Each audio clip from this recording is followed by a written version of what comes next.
What's up, motherfuckers? It's your boy Comics on the Edge. Welcome back to the low grades.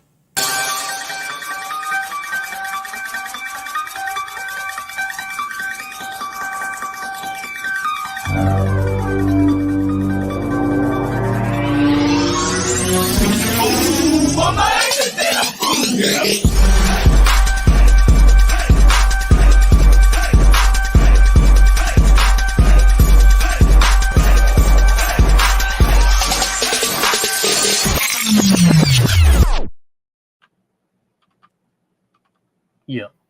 Yo, what's up? I had a stream going in the background, like it was interfering. Just threw me off, man.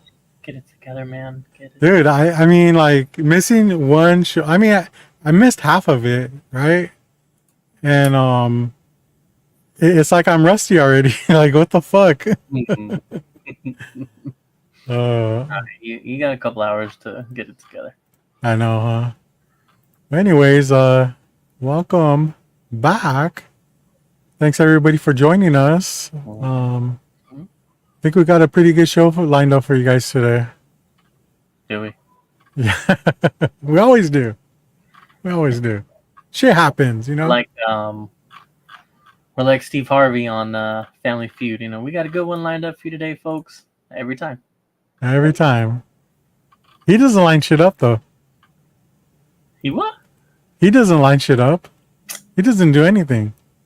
Steve Harvey's the best, man. Don't. Oh no, man. But let me get this IG thing going.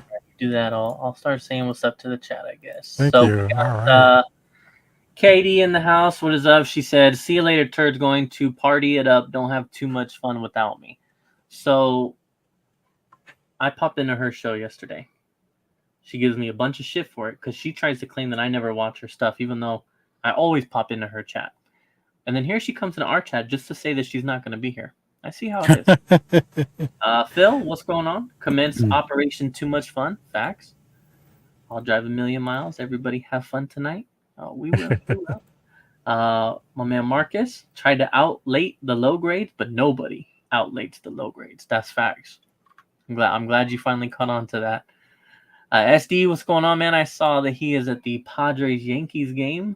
I had to finish up I got home, ate some burgers, and then I had to finish up the Giants and Mets game just wrapped up. Giants almost blew it again. Luckily, they didn't. Thanks to amazing barehanded snag by Chapman at third to throw it across the first to finish it. Thank God. So, yeah, that was nice. Anja, what's going on, homie? What's up, Anja? Days off. She's getting her Lego show ready pretty soon. You excited for that? You got no more PTO, bro. No more. What up, Hetty? My man. Thanks for joining me last week. What up, Alex? Let's go. We are not facing each other. Our cameras do face opposite. Hold on. That's better. Yeah. Not that I really care about being first or not, but this is just, there is something off about this. It's like we're looking away from it, like we're getting divorced. This is better. We'll leave it at this. And also, like, Phil's a professional, man. Like, that's true. What he says goes. Or he's got tree houses and shit. You got a jungle background. Like, who else is doing that? Nobody. Yeah. Connoisseurs, what up? He had a birthday recently. Shout out. Nice. Happy birthday. Oh, yeah. So did SD, man. Happy belated birthday. That was so long ago. Kidding. Happy birthday, SD. And that should be it. We should be caught up here. Cool. Professional can be low grades. This is facts. So what's up? How's your week? It was good, man. Work was pretty calm. I had a day off in the midweek, Wednesday, to take care of some, school stuff for my kids. And, so it's kind of nice when you break it up midweek because then it feels less. And then we got a 3-day weekend coming up. I mean, you probably don't, but we do. I just had one. I just had 3 days off. So, But no, I will be working tomorrow, off Sunday, and I think I do work Monday. So, but You're yeah, gonna no, be missing all those comic deals, dude. yeah, no. I'm trying to get people to buy my comic deals, but Yeah, but if you see something cool, you could buy it at a discounted rate. Phil says he has 4 off. Good for you, man. That's what's up. Damn. If the Thought he was Phillies win retired. by 2, I need a place to stay tonight. Oh snap! See, hold on. Let's see where the Phillies are at right now. Mid 7th, it is 2-1. We're gonna keep an eye on this, so we'll see. Everybody pray for the Phillies. They're playing the Rockies, so Rockies are in the Giants division. So I'm good with them losing. So let's go Phillies. I'm down. Um, yeah, that was so now that I'm out of school, my schedule's gonna kind of be all over the place. But when I was in school, that was pretty nice because so I have Sundays off, and then with school I had Tuesday and Thursday for For school. church, right? So yeah, Sundays, yeah, for church. So that means I worked Monday, Wednesday, and then Friday or Saturday because I usually only work like 3 days. So I always had like a day of work, and then even though school's still me doing something, it's not work. So it was always like a day of work, a day of not work, a day of work, a day of not, and it just Yeah. now I'm kind of back to just being all over the place. But yeah, I wasn't gonna look at that score, but sorry, man. Sorry that you're there and it's not going so well. Padres have a pretty solid team. I feel like they're just not pulling it off. Yeah. You know. Trash, man. What else did you do this week? Well, last week on Saturday I went to a convention with Eddie and SD Key Collector. Oh man, that was so fun, dude. Like we had an amazing time. I mean, for us being big guys, we did quite a few laps at that place. Okay. So sure we dropped like a pound and a half or something like that. Now, not to like call you guys out, but you guys then did kind of put that back on from what I saw, because I just saw a post of like some crazy platter. I was like, yeah, fuck, bro, y'all. I mean, after a day like that, you kind of got to reward yourself, I yeah. and that's probably why we maintain so much. And we do the smallest things and reward ourselves, and we continue that cycle, that vicious cycle. And yeah. But where'd you guys go? What exactly did you guys have? it was called Famous Dave's Barbecue. Oh, okay. Yeah, it was fucking amazing, dude. I've been there before, but takeout wise, we actually went into the restaurant, and yeah, it was amazing, dude. Like, has had me some catfish. Not sure if you're much of a fan of catfish, but I don't mind it. Some ribs, cornbread. Holy shit, man! You can make a cake out of that corn. What? No, You just haven't had good cornbread. No, I mean probably, but I've still tried it like different ways, and I'm just not a fan. Like, I get pissed if say we're like going somewhere for Thanksgiving or Christmas or something, and everyone's like, oh yeah, we got so. Everybody knows I love stuffing, Hot dressing, dogs. whatever you want to call it. Well, that too. But stuffing is like my go-to for Thanksgiving. You like sides more than you like the main entree, right? I think for Thanksgiving, I think so, yeah. Me too, man. So stuffing is my shit. Like when we used to go to Washington every year, my great grandma, rest in peace, she used to make R.I.P. 2 batches because like she knew I was gonna fuck one up by myself, and then the other one was kind of for everybody else. And so, anyways, I can't stand when I go to someone's house and they're like, "Hey, we've got we got stuffing for you," and I'm like, "Yes," and it's that fucking cornbread stuffing. Because then I'm just like, no, this is. Is it because it's sweet and it's supposed to be like, savory-ish? I mean, I just don't like cornbread. So if you're gonna make a whole stuffing out of it, now you've ruined the stuffing that I love. because now I don't like the Mm. cornbread, so now I just don't even like it. So So yeah, it's just the fact that you don't like cornbread. no, yeah, I don't. Hell no. Holy shit, Hell, dude. hell no. Speaking of things I don't like, what up, Alex? Oh, what's up, Alex? What's up, gentlemen? Picking up the What? kids again, huh? What's up? Picking up the kids again, huh? Oh, hold on. He's Hello? bumping the Kenny G in the background. Right. I know. Yeah. No, I'm And, driving around and said jump in real quick. I saw the thing. Yeah. Hey, man, you're more than welcome, dude, for sure. What do you think about What's, cornbread? oh, I fucking love cornbread, guy. Come on. no, no, no, no. Well, it's like what I told Cornbread? James. He just hasn't had good cornbread, you know? Oh yeah, you have to have good cornbread, catfish, all that, man. Ribs, come on. Yeah, man. I No. felt like I was so from the South at that point. I was like, damn, it's going to take me a while to get home, you know? Nice. No, I love cornbread, but I didn't always like cornbread, man. My wife really turned me on to that. You know, Yeah, she I gave me. mean, some of them are good and some of them are. I mean, there's like the sweet cornbread, the regular corn. I mean, there's different types of cornbread. Yeah, yeah. You got to have the good kind, you know. I mean, Dude, I this can had, see what you're saying with the bad yeah, one.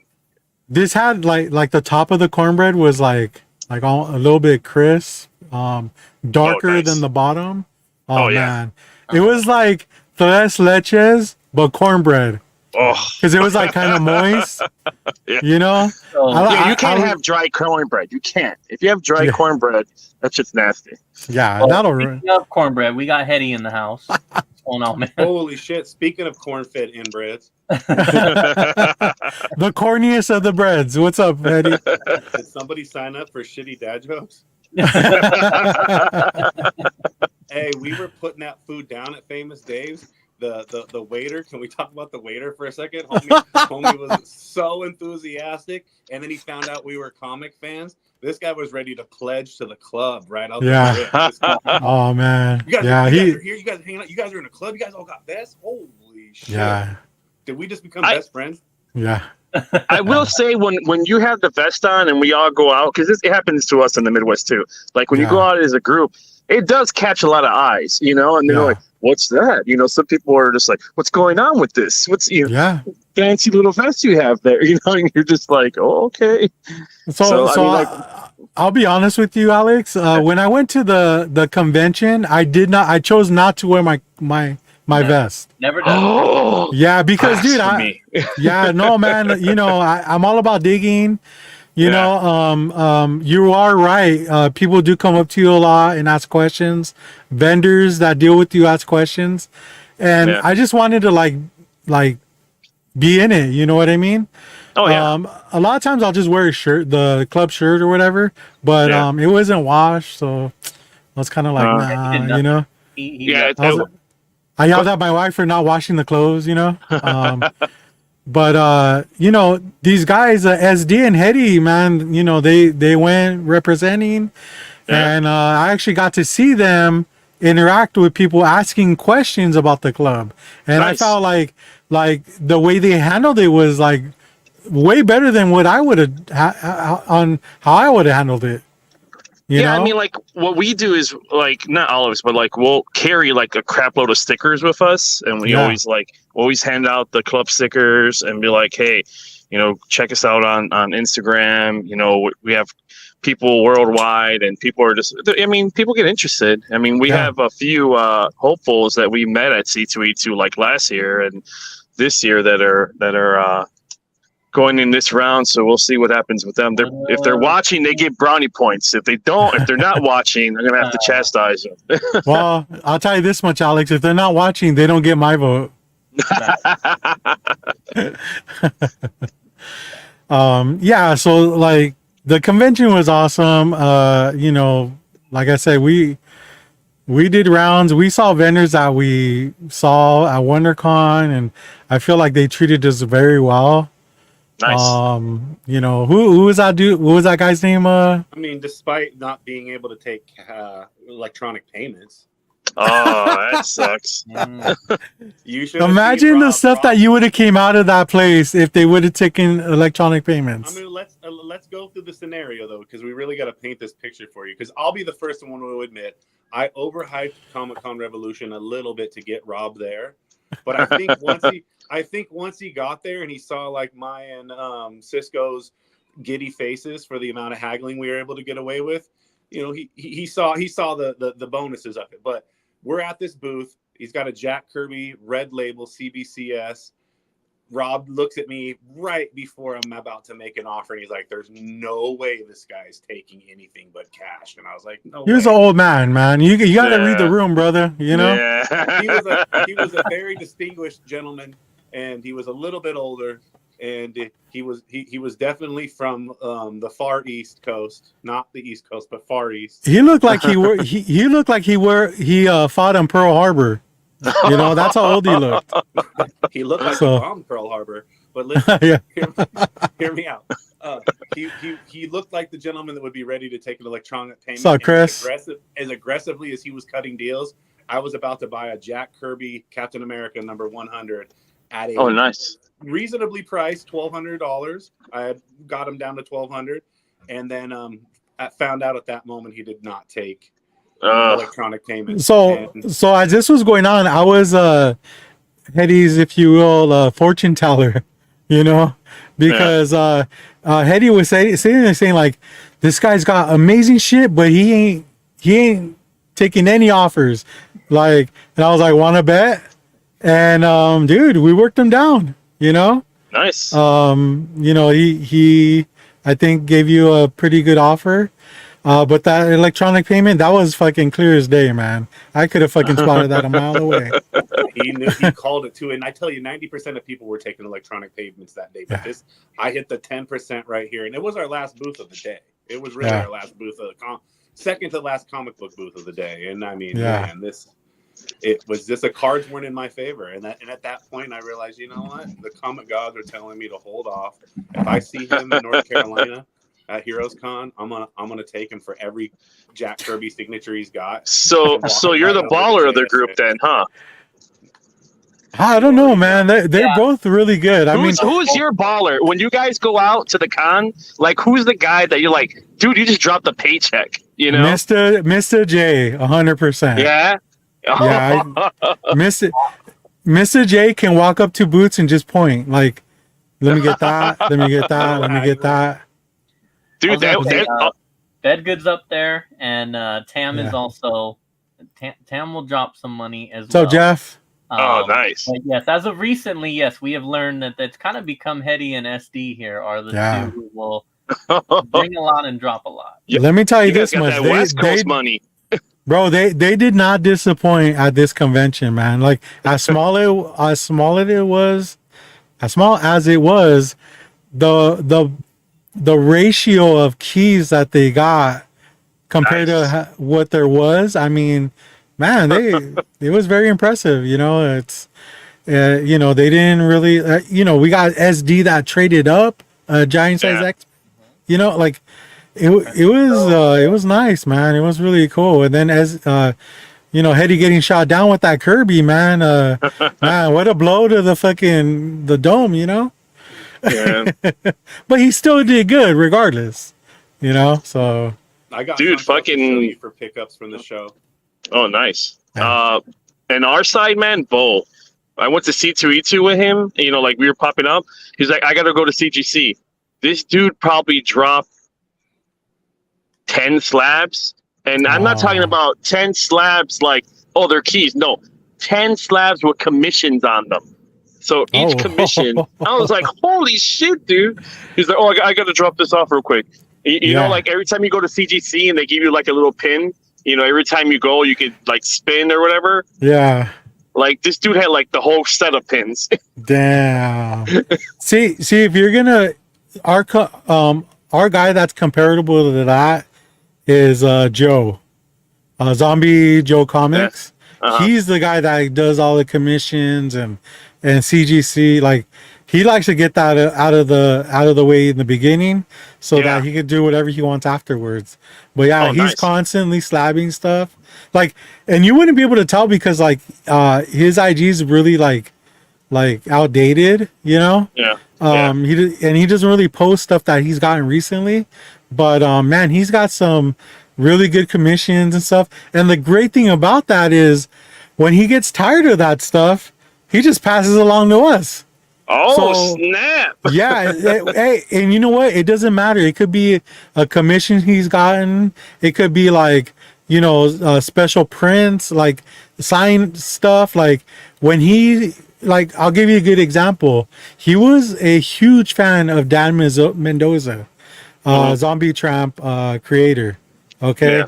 And he used to get commissions. He used to get like every issue that would come out, the risque issues. I mean, he was a big fan. Well, he made a mistake by meeting him, and apparently he was not too kind to Joe. Wow. So Joe in retaliation was like, I'm getting rid of all my Zombie Tramp comics. Who wants them? And of Holy course, shit. I raised my hand, and he couldn't see me, but he knew my hand was raised. And yeah, you know, I actually got a commission, not from Dan Mendoza, but like from somebody else that did a Zombie Tramp, you know, blank cover, and it came out really good. So yeah, you know, Joe, he gets tired of that shit, and he just kind of like, who wants it? You know? Oh, that's awesome. That was great for us. That's that West Coast money. You guys are ballers out there, I guess, man. I don't know, man. Artists would say he's doing shit. You're like, oh, here you go. Yeah, I only got one. I got like 2 commissions done. I didn't get them CGC though, and I kind of wish I did now, but I can always do it next year because they always go there. But like, what happened was Eddie Campbell was there, who did like From Hell. Yeah. And I wanted to get a commission from him because he did like a little run on Hellblazer, and I'm a Constantine guy, so like I wanted to kind of get him to do it. And unfortunately, he like shot me down. He's like, you know what? I'm sorry, I don't do commissions anymore. He goes, I don't have fun doing them anymore. I was like, what? I was like, oh. You know what? That's pretty common though, man. You know, they just, I guess it's kind of like bullshit for them. That's a good highlight right there. Jeff actually dated Jack Kirby's daughter. No, one of his customers. No, I read it as Jeff dated Jack Kirby's daughter, man. But yeah, shout out to Robert for helping ST get all those Adam Hughes books. Yeah, he made out for sure. But you know, like I said though, the amount of books that were there, I mean, it was a good time. I didn't really like, you know, like the prices weren't bad either. Like even if they were high, they were kind of like negotiable. You know, I mean, I was lowballing some of these guys and they were taking it. You know, like. Yeah, I mean, I need to hit smaller cons because these big cons, man, I only imagine how much they pay for their booth. Yeah. So, like, they're not going to budge as much. You know, like, even, like, this year, like, they'll have the dollar bins. There was no one that really had dollar bins. It was, like, $2 and up. And then, like, on Sunday, they'll have, like, I don't want to take this shit home. I'm cutting everything. Like, no one was playing, dude. I was just like, wow, you know? It's crazy because I remember about 3 to 4 years ago, after I think LA Comic Con or something, like the internet started going around, and I think it was the vendors that set this up. They were saying like, you know, there's no such thing as dollar books anymore. It's all about $2 books. Yeah. You know, and I feel like that just set like it kind of raised the minimum of dollar books to $2 books. And because people were talking about it, like, or talking about it, saying, you know, everyone does $2 books now, you know, and I didn't buy it. There's still people that do dollar bins, even if they don't. If you get enough books, you'll get them for $1, you know. Yeah. Oh yeah. So, if they'll make a deal. They'll just be like, they'll cut something off and stuff like that. Yeah. It's crazy though, because like the spot I would always go to. I remember my local comic shop that I had my full. Like he had like probably the best dollar bin in Chicago, and like now he's $2. You know, I'm just like, or, you know. But I mean, that's I guess that's how it is now. You know. Yeah, And they I tell mean, they'll you tell you know, when you're at the booth too. I don't care What's what up? you see on the plastic. Everything in this bin is $5. yeah, Everything in this bin's $3. I don't care what it says on the label. Yeah. Oh, those are the best ones. Like yeah. I hate the guys that are like, oh, at C2E2 there was a guy that literally had stuff taped up and says, anything in these boxes, I will have to check eBay. Oh, I was fuck like, that. Oh, I walked right past that. No, He was no, trying. He I was could- trolling yeah, you, right? I walked right past that booth. I'm like, you're lucky if you get anybody here. I'm like, come on. I'm like, you should have prepared before you come on, And you get can that do done. it, just don't say it. You better just Yeah. figure out a way to get yourself 30 seconds. Yeah, but I was just like, yeah. I mean, like the C2E2, man. It seems like every year we've just been more disappointed with it. Like a few of the guys went to Indiana, and like Conquer did WrestleMania. So a lot of us didn't go this year, and a lot of us are just kind of like, how are you the Midwest premier freaking con, and you just seem to be lackluster? And not only that, your guest star, who was Josh Brolin, cancels. Yeah, I mean, like. It just seems like he don't even want to come to C2E2, And it's Yeah. just like, so we're all trying to figure out what's the next con we're all going to try to hit, like maybe Indiana, something Wisconsin, something closer. But C2E2 seems to have really Yeah. lost its luster, and it's just like, ugh. Yeah. me at I don't know. Mike I mean, here. Oh, What's up, man? shit. oh, what's up, Mike? Hey, what's up? Somebody order Hi, some Girl James. Scout How are you, cookies? James? I'm good. How are you? I'm great. I'm glad. You know what, Robert? James invited me on here tonight. Yes, I did. I mean, What's you up, could have Dave? just Give you 10 clicked. minutes to figure out the link. What's Yeah, up, you man? could have just clicked the link on the fucking chat. No. I mean, like he texted me and said I really didn't want you on the show tonight. I'm hella high. What's your excuse? We did Well, two in Indiana instead. Let's talk comics real quick, guys. Yeah. Did you guys see that Tom King is working on one of his dream projects? He's going to work on Archie comic books.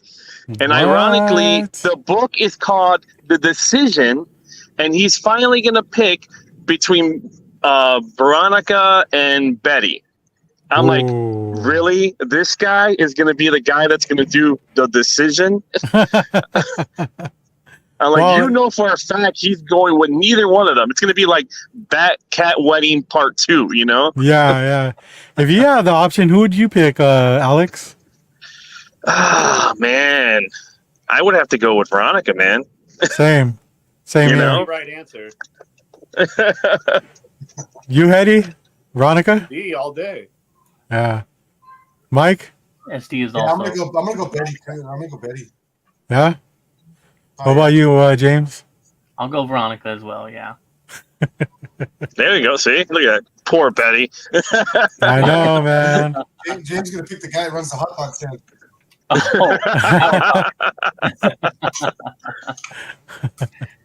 Oh, Yeah, we always joke because Jim, RPG Jim from our club, he likes like the new Sabrina stuff, like the Netflix and the comics and stuff. And I'm like, I like the old Sabrina. The what's her name? Remember the '90s Sabrina TV show? Well, Melissa Oh, Joan Hart. yeah, Yeah, I'm Melissa like, Joan. that's my Sabrina. Yeah, I mean, she's looking a bit rough nowadays, but Yeah, I mean, we're all looking a bit rough, buddy. she was hanging around with Britney Spears too much, man. Oh yeah. Oh, she partied when she was freaking younger. Oh yeah, for sure. That whole man. Nickelodeon crew, they were probably just doing all types of shots and stuff, crazy stuff, So, Alex, what are you known for as far as the con goes? You're the dollar bin guy, right?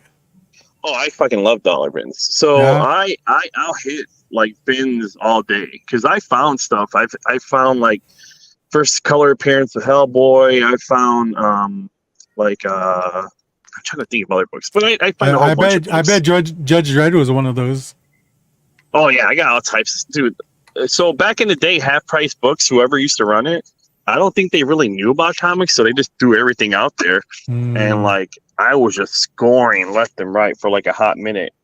And then I like just going in boxes, man, because you never know. Because a lot of these dudes sometimes they don't know what they even have in the boxes. Are you also known for sneaking in before they open? Yes. So what had happened was, so we're all waiting for C2E2, right? And like, Yeah.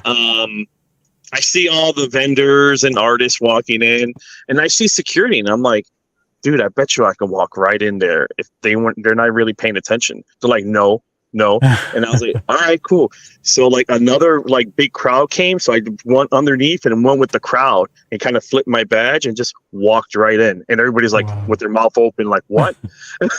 But it worked out well because it was for that remember that Wolverine cover where it's yellow and like he's out? Oh, banana. Yeah. Whatever cover that is. That's John Tyler Christopher. Yeah, I have no idea because I don't do Marvel. yeah. I'm not a Marvel guy. So Okay. So I was like, guys, I'm gonna wait in line here because I'm already inside. So I was like literally like the first person there. So when they open, I got like 10 copies for everybody. Wow. And that was a hot book at the time too.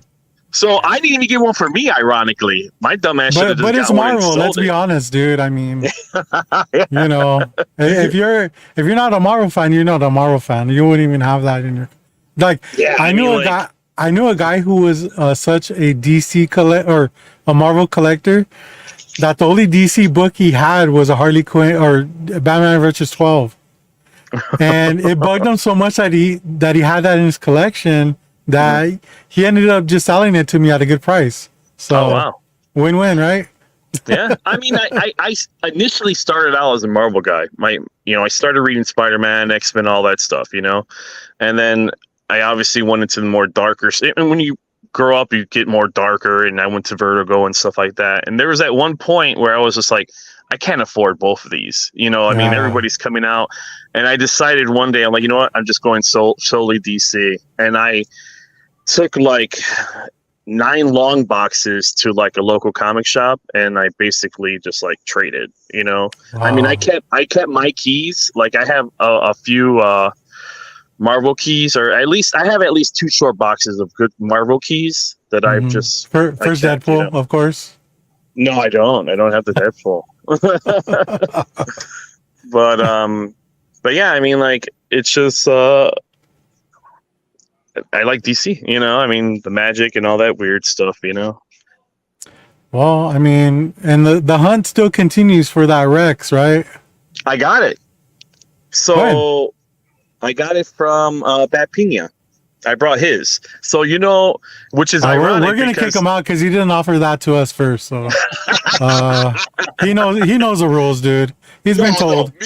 Me and Bat Pina are like on a wavelength of like stuff that we like, and he knew that I wanted it, so he once he got his, he came to me, and I got it from him, which is ironic because it came from Puerto Rico. You know that, right? That book was from Puerto Rico. Dude, he didn't tell us anything about this. This is news to us. So man, what's his name from the East chapter? He initially found it at like a thrift store in Puerto Rico. Evan found it in Puerto Rico, but it's the coverless one, but like, hey, you're the low grades, baby, So he found it in Puerto Rico. He wound up selling it to Bat Pina, and then Bat Pina sold it to me. So I'm like, so we both got our Rex, so I'm happy with that. Wow, that's crazy. What a fucking circle jerk. I'm pissed. Hey, perfect example of brotherhood, right? It went from the East Coast to the South Coast. Now it's in the Midwest. True that, man. That's cool though. I'm glad you got it. If anybody deserves the first appearance of Detective Chimp, it's you. Oh yeah, which is funny because it's not because of Justice League Dark. It was Shadow Pack when they revamped them in Shadow Pack with Bill Willingham. If you guys haven't read Shadow Pack, awesome read. It's pretty good. Okay, you know how to read books, right? I don't know how to read. I just look at the pictures. I just stare at the books. Oh man. But Yeah, well, yeah, we'll see. that's cool though, because you were on a search for that for several years, Dude, and then forever. people were asking racks for that book. So Well, I would go to every con because, like, usually the bigger cons they have books from all over, and they would never have it, and they'd be like, no, "Whoa, not what's even important here. about that?" Not even here, man.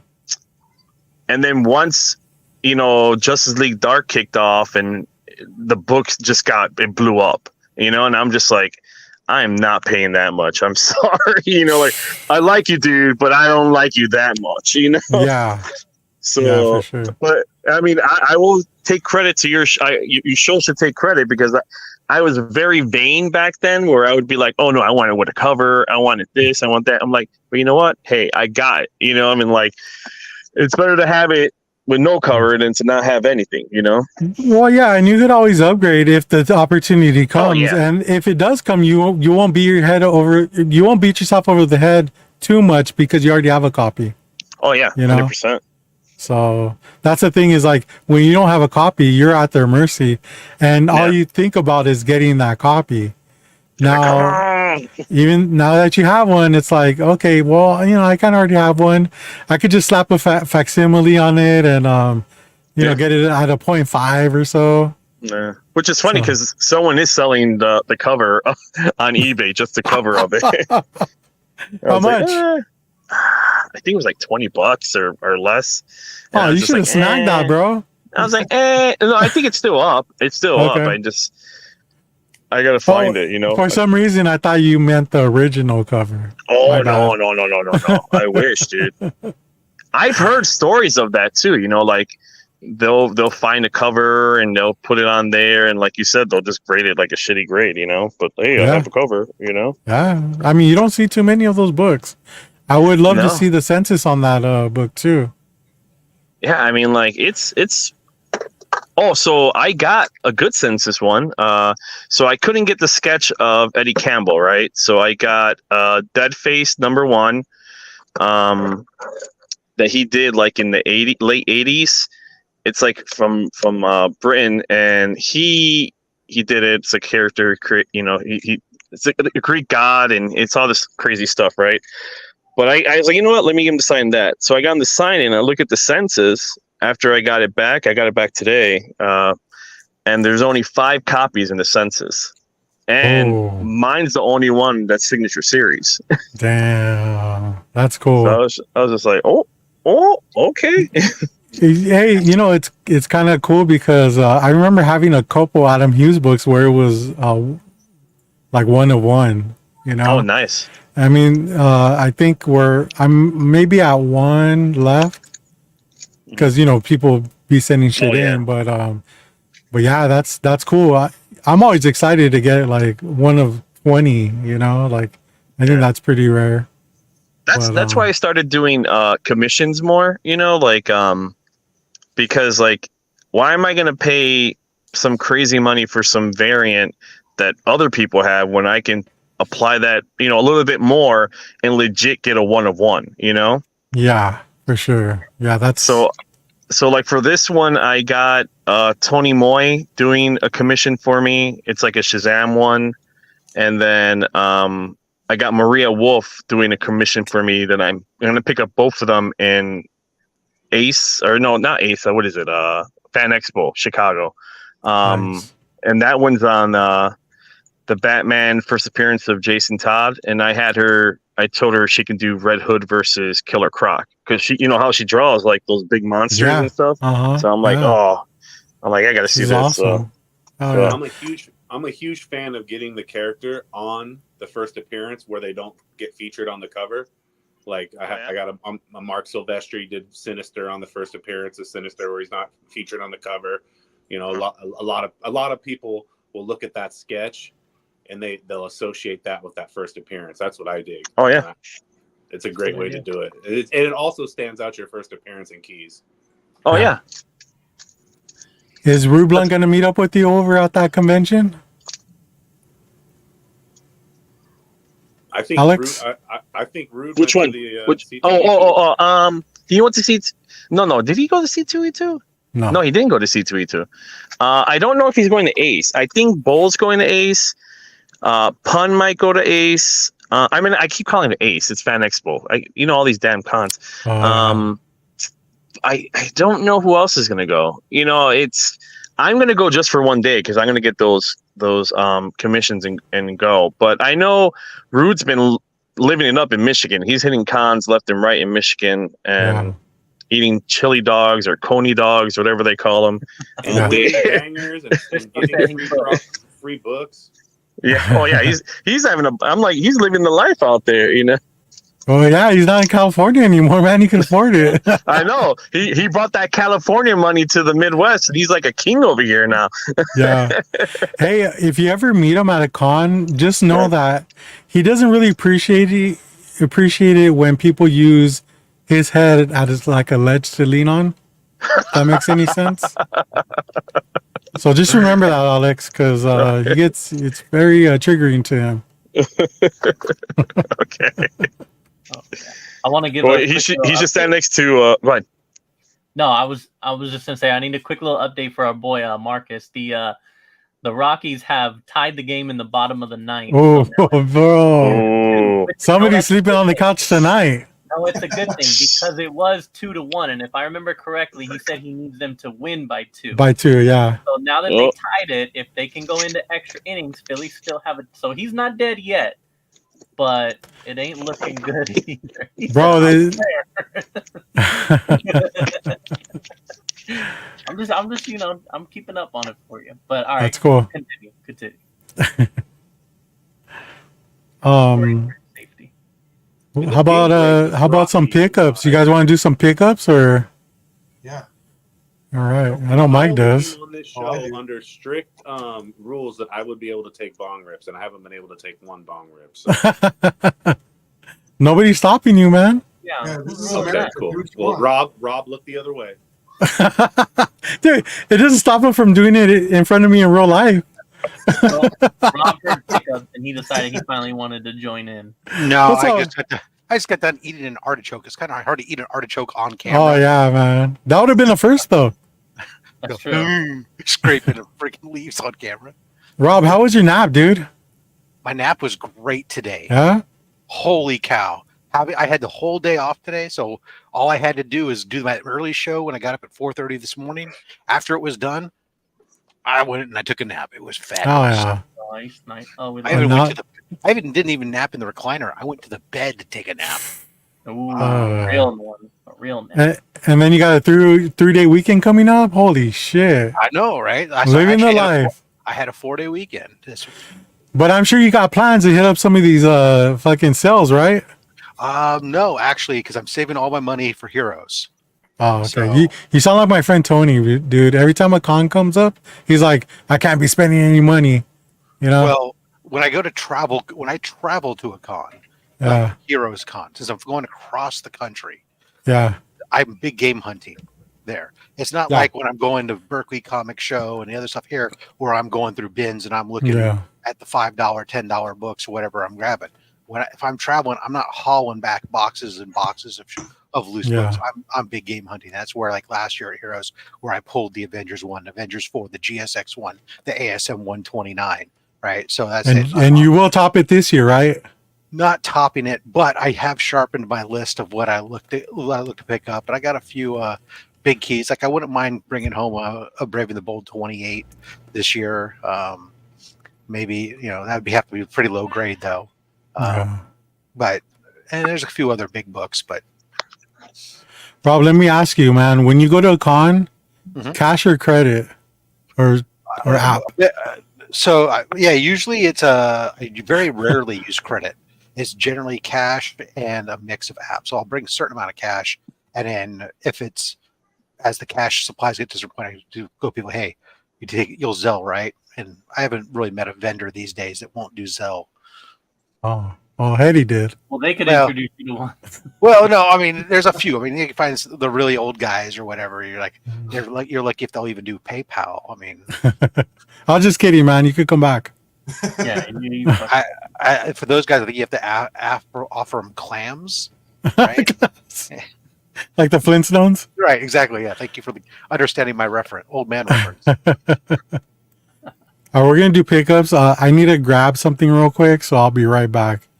Wow. You guys can go ahead and start though. Yeah, take your time. Wow.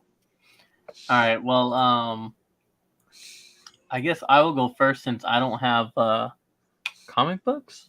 What? I don't. James, you go first. It's another pair of goddamn shoes. Thanks, Robert. What was that, Mike? It's another pair of goddamn shoes. I am. How did you know? There it is. Let's go. Let's see How it. did you know? The same shoe in a different color. So yes, I just wanted to, since I just got them in today, but show off my little retro 11 lows, my nice little summer sneaker. Pretty happy with these. So Wait, turn it back around. I saw a scuff. Oh, there's a scuff mark. oh, don't you dare! I haven't even looked at them yet, so I it's possible. Is that Sharpie? What? Damn, a manufacturer defect. You should send them back.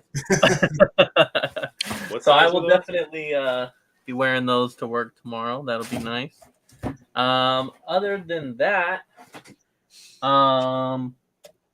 not new pickup, but man, if y'all didn't see my my post recently, man, when I opened up these X-Men 97, Oh yeah, figures, those are awesome. dude. I mean, don't get me wrong, they're all really cool. I do love the little, beam for Cyclops that got included. That was dope. But I mean, without a doubt, this Gambit and his accessories that you get here. Are those the McFarlane toy ones? No, this is the Hasbro. Oh, the 97. Hasbro Pulse. Yes. But can Rogue feel him? Yeah. Too soon, man. Too Oh. soon. But yeah, no, very happy with those. And then Yeah, those are nice. we'll have to, once we're done with pickups, we'll definitely have to segue into some McFarlane toy talk. But Yeah, this is one I want to talk to you about.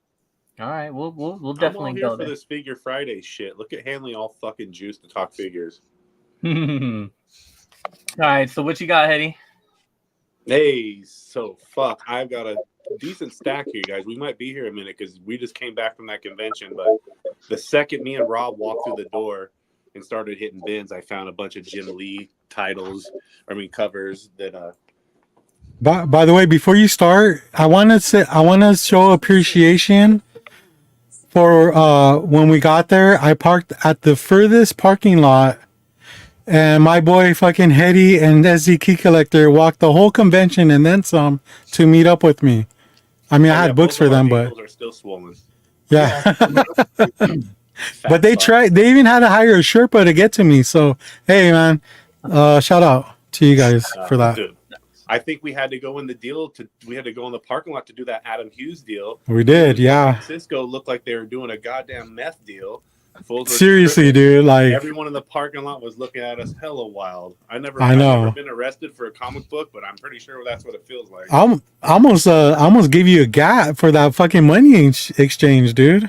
You know, I would have been like, "Hey, Hetty, protect us." I felt like the bodyguard. Yeah, So, Whitney Houston. a little bit of first appearance here. There's the first Lady Mandarin. Gotta love that one. Also, the first psychic knife that she ever pulled out, and then also Jubilee gets her yellow costume. So a whole lot of fucking firsts in here. Yeah. Then Savage Land Rogue, come on, we all knew it was coming. I'm sorry, Gambit, I didn't mean to show this to you. Fucking over there trying to do your thing. Your eyes may never recover from this one. You fucking fuck. Little Kazar and then White Nick Fury. I know Hanley's favorite Fury. Oh, that's how it should be. The Supreme Fury. And then look at Charles in his fucking wedding getup, bro, in his little fucking Shi'ar shit. Wow. Classic Jim Lee. So you knew I was gonna go hard on some X-Men there because a lot of those books were always popping, but now with the new outfits and on the X-Men 97, people got really hyped about that. And then, Ironically enough, those are the same books that James is selling currently. So yeah, you know what?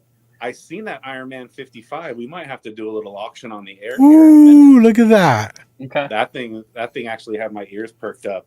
perked up like when I saw my Fear and Loathing. You guys know I'm a big heady comic fan, and anything that's got a reference to Hunter Thompson, I'm on. And Tom Little did this series in the early 2000s, and this one right here is a banger for me. It was a personal grail, and I found it there, and I also found the other cover. I was there. I witnessed that. You know what's really crazy? That Blue Note from our group, he is gonna have what's his name? The guy who did 30 Days of Night, the artist. Oh, Ben Templesmith. He's gonna do Templesmith, yeah. Yeah, he's gonna do a sketch cover of that, Fear and Loathing. He has the sketch cover. He was excited just to get the blank. He's like, I haven't seen one of these, so he took it home, and he's gonna do probably some crazy stuff on there, and I can't wait Some to see psychedelic, heady Roger Stoutman shit. If you ever get a chance, check out Roger Stout. He was the dude that did the original artwork for Fear and Loathing. The guy's he's a G when it comes out. His artwork goes for fucking bank now, and it all started from that counterculture and the drugs and the fucking trip to Las Vegas, and our trip to Comic-Con Revolution was fruitful because I snagged this out of the fucking Marvel Legends bin. These are $100 figures, you guys. You can't find these as a Build-A-Figure Sentinel. Sentinels are so goddamn hot right now, and I found this all put together in a bin. $25, and the dude behind me was ready to cherry pick it when he heard the price. Wow. California prices, Alex. That's dope. You guys are ballers, man. That was definitely the come up of the con right there because I saved a lot on it. But this was He walked around with that like a baby. He almost bought a carrier for it. He was swallowing it with one hand. I definitely was looking a little suspect with a leg sticking out of my bag, a little child shoe. Yeah, yeah. Just this poked up out of my bag. Just you see this, you're like, what the fuck? And so while Cisco and Rob were over there negotiating their last purchase of the day, I found a figure set that I've had my eye on for a minute. You guys know I'm big into figures. I got all this. I got the fucking Galactus and all the figures. This one was a hard one to come by because it's so overpriced. This was the fucking Entertainment Earth exclusive Guardians of the Galaxy set. You guys didn't even see me pick this one up. This one was. I'm like, where did you even get that? Like, I didn't see that. Across from the booth when you guys were finishing your last purchase, I was over at that toy booth making this purchase, and this is a fucking $400. How do you hide that? Here. How did you guys not? I know, right? Exactly. What do you got? Like Felix the Hat bag? He threw it in.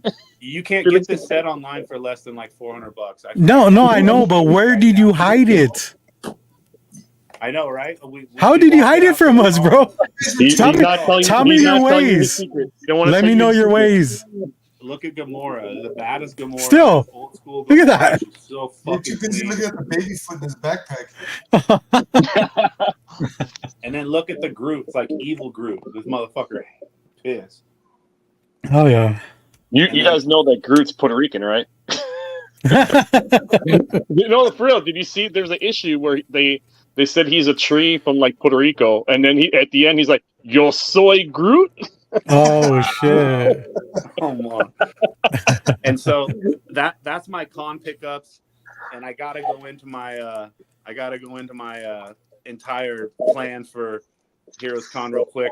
I got that Eminem signed Spider-Man 1. Ooh, look at that. Oh, 9.6. Oh, Damn. Don't get too comfortable with that yellow label, boys, because it could be all bad. I'm taking this and getting it on-site slabbed, and I could lose everything, fuckers. So follow my progress. You can watch me as I fucking crack the slab, take it to CGC. The homie ASAP over there, he's gonna get me plugged, and hopefully this comes back 9.6 with a black JSA label. Worst case Or 9.8, dude. yeah. I feel like CBCS grades harder. yeah, they do grade harder. Yeah. Look at that corner. That's the only thing I'm worried about right there. It's just a little fucking bump. I can fix it for you. Hey Devin, SD wants to take a shot on guessing how you hit it. Oh, dude, I had the children hold it. Oh, over here we thought you were avoiding the question. Yeah, SD gave me way too much credit. I made the kids hold that shit. Oh shit. But that's my pickups, and that's my plan for the JSA authentication. Any Nice. input and feedback's much appreciated, because this was a dumb financial decision. I'll be the first one to say that.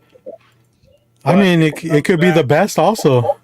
But if it comes back JSA authenticated and it's all good and maybe even stays 9.6, then I feel like it was a good investment. Yeah, for Nice. sure. But you know what I What- always say, boys? You got to risk the biscuit. On the CBCS side, You got to risk the cornbread. so on the CBCS side, is it verified or witnessed CBCS? It's just verified. It's not witnessed. Okay. Okay, well, I would imagine it should be fine. I don't think the JSA and Beckett are that far off on anything. You know, I would love your guys' opinion on a cross grading, because I've been told by a couple people not to crack it, to bring it there slabbed in CBCS, so Yes, they can disgrace them in real time on video. Well, so here's because it's a JSA, they're not going to do it right there on site unless they have a JSA rep on site. They are. That's the whole reason I'm Okay. going. They're doing same day slab and same day authentication. Well, I know that. I knew that they were doing some of the stuff on the same day. Wasn't sure that the JSA was, but so I've been doing a bunch of crossover grading recently, and so generally when I send them into CGC, I don't crack them. I let them crack them, and then I generally have them press them though. And you had a couple come back 9.8 last week. Yeah, all of them have held grade so far. On the ones I've done. We're talking about like 8 books, right? It was 11 books total now that have Okay. gone. And then so what happens is some people fear that if you send it in the slab, that somehow that grade that's on the book is going to influence CGC on what they do. But if they follow the process that they claim that they process, that gets removed, and then that grade is nowhere with that book anywhere else the rest of the way it goes. Your name's not with that book. None of that stuff, but it's completely separated. It's graded on its own merits and has nothing to do with what any other company ever graded it previously. So that I bitch could cracked come mine. back 8.4 and just say fuck you. So I ironically had got a Strange Adventures 205 from PGX, mind you, and they do their own little like verification of signing. So I was kind of like, ugh, when I saw it. But I looked at the signature and I was like, okay, I'm gonna try to do CBCS, and I cracked it. I'm definitely not sending the PGX to anything. CBCS, you have to crack it. Yeah, so I cracked it, sent it, and it came back fine. So I have Carmine Infantino and Arnold Drake on it. Yeah, I just did 5. Damn. So I just did 5 of them too. It's a 5.0, but hey. Still. What was the grade? Copy What was the and comic PGX might grade be on onto it? something. The regulations PGX in grade comics. was, I think, 4 something, but I So got it it actually- pressed. Yeah, you got it pressed. Okay, yeah. And then But I still, thought that was open. I can't see. I sent off 5 books to CBCS that were PGX, that were signature verified, and they all came back the same grade, all got authenticated just the same. Nice. No big deal. I can show my C2E2 little haul if you guys want to see it. Yeah, let's go. All right. So today I got the Dead Face, which is Eddie Campbell Bacchus. That's cool. 9.4. I'm happy with it. It's from the 87. 87. Ugly ass great. Yeah. Here's my Constantine. Aaron Campbell did a little sketch up there for Hellblazer. Here's this Super Demon. This guy's name is Matthew Skurin, and I actually got a whole bunch of stuff from him. I'm a big fan of like monsters and stuff like that. And the other thing I got from him was this big Sandman. Let me see if I can come over here. I don't want. I can't even come around. No, Okay. you can see it. It looks good. So I mean, like even the hand. Is that a crow right there? Yeah, crow. Nice. Yeah, it's like a little Superman over there. You have Death right there in the corner. Oh shit! I mean, this thing's massive. And then I got another one from him, which was Reverse Flash chasing the Flash. That looks like those slap wrists. Yeah, I know, right? And then Don't date yourself, bro. Man down. James ain't gonna know what you're talking about. And then here's the first appearance of Jason Todd. And this is another one I got. You know, this is actually a play on the cover. This is by Jorge. Yeah. And with Octopus. And then he did it online, and I said, dude, I need that. So I was like, I brought it from him, and I was like, you know what? If the back's blank, can you do a red hood for me in the back? He's like, all right, cool. So he did a red hood for me in the back too. Oh. So I was really happy with that. That has like a Aztec fucking. Yeah, his whole that's style. Cool. His whole style's like that. And then I got this Goon. Hell yeah. by Campbell. I mean, there was a whole bunch of other stuff I got, and then. But yeah, I mean, those are the main things that I like. You know, I don't have that California money. You know, that West Coast money. We don't know what you're talking about, man. The problem is that West Coast money comes with West Coast taxes. Yeah. and housing prices. Rob, you want to go up? Sure. So I got real quick. Has everybody else already seen like the CGC JSA slab, like how it's gonna look? We've seen, we've seen their photos. Yeah. Oh, okay. I saw one for the first time the other day. So. Oh, okay. I haven't seen any online or anything posted or anything like for sale. Can I broadcast? Well, I'll tell you real quick. Screen, or does that not work? I'm gonna share screen real quick. Hold on. Because Turlock Comics just got one. Oh, cool. Yeah, that's a banger. I love the way that looks. Nice little border there at the top. I don't want to start another conversation about custom labels, but Jesus Christ, would a custom label black and yellow look pretty damn good? Yeah. So yeah, they got that with the yellow green labels. That's cool. But yeah, I hadn't seen it, so I was curious if everybody else had. How many more stripes can we get on there? Come on, I want it to look like NASCAR. I'll let you see mine when I get it back, James. My giant size expert. Okay, thank you. Maybe you can get I wonder if they got one that you can do a black and green, where they only validate one signature, so the other one becomes a qualified signature. And damn, Gotham, that should be your goal, to get a black, yellow, purple, green label. We'll call it the let's do it. You tell me how to do it, I'll do it. Devin, if you want to share, go ahead.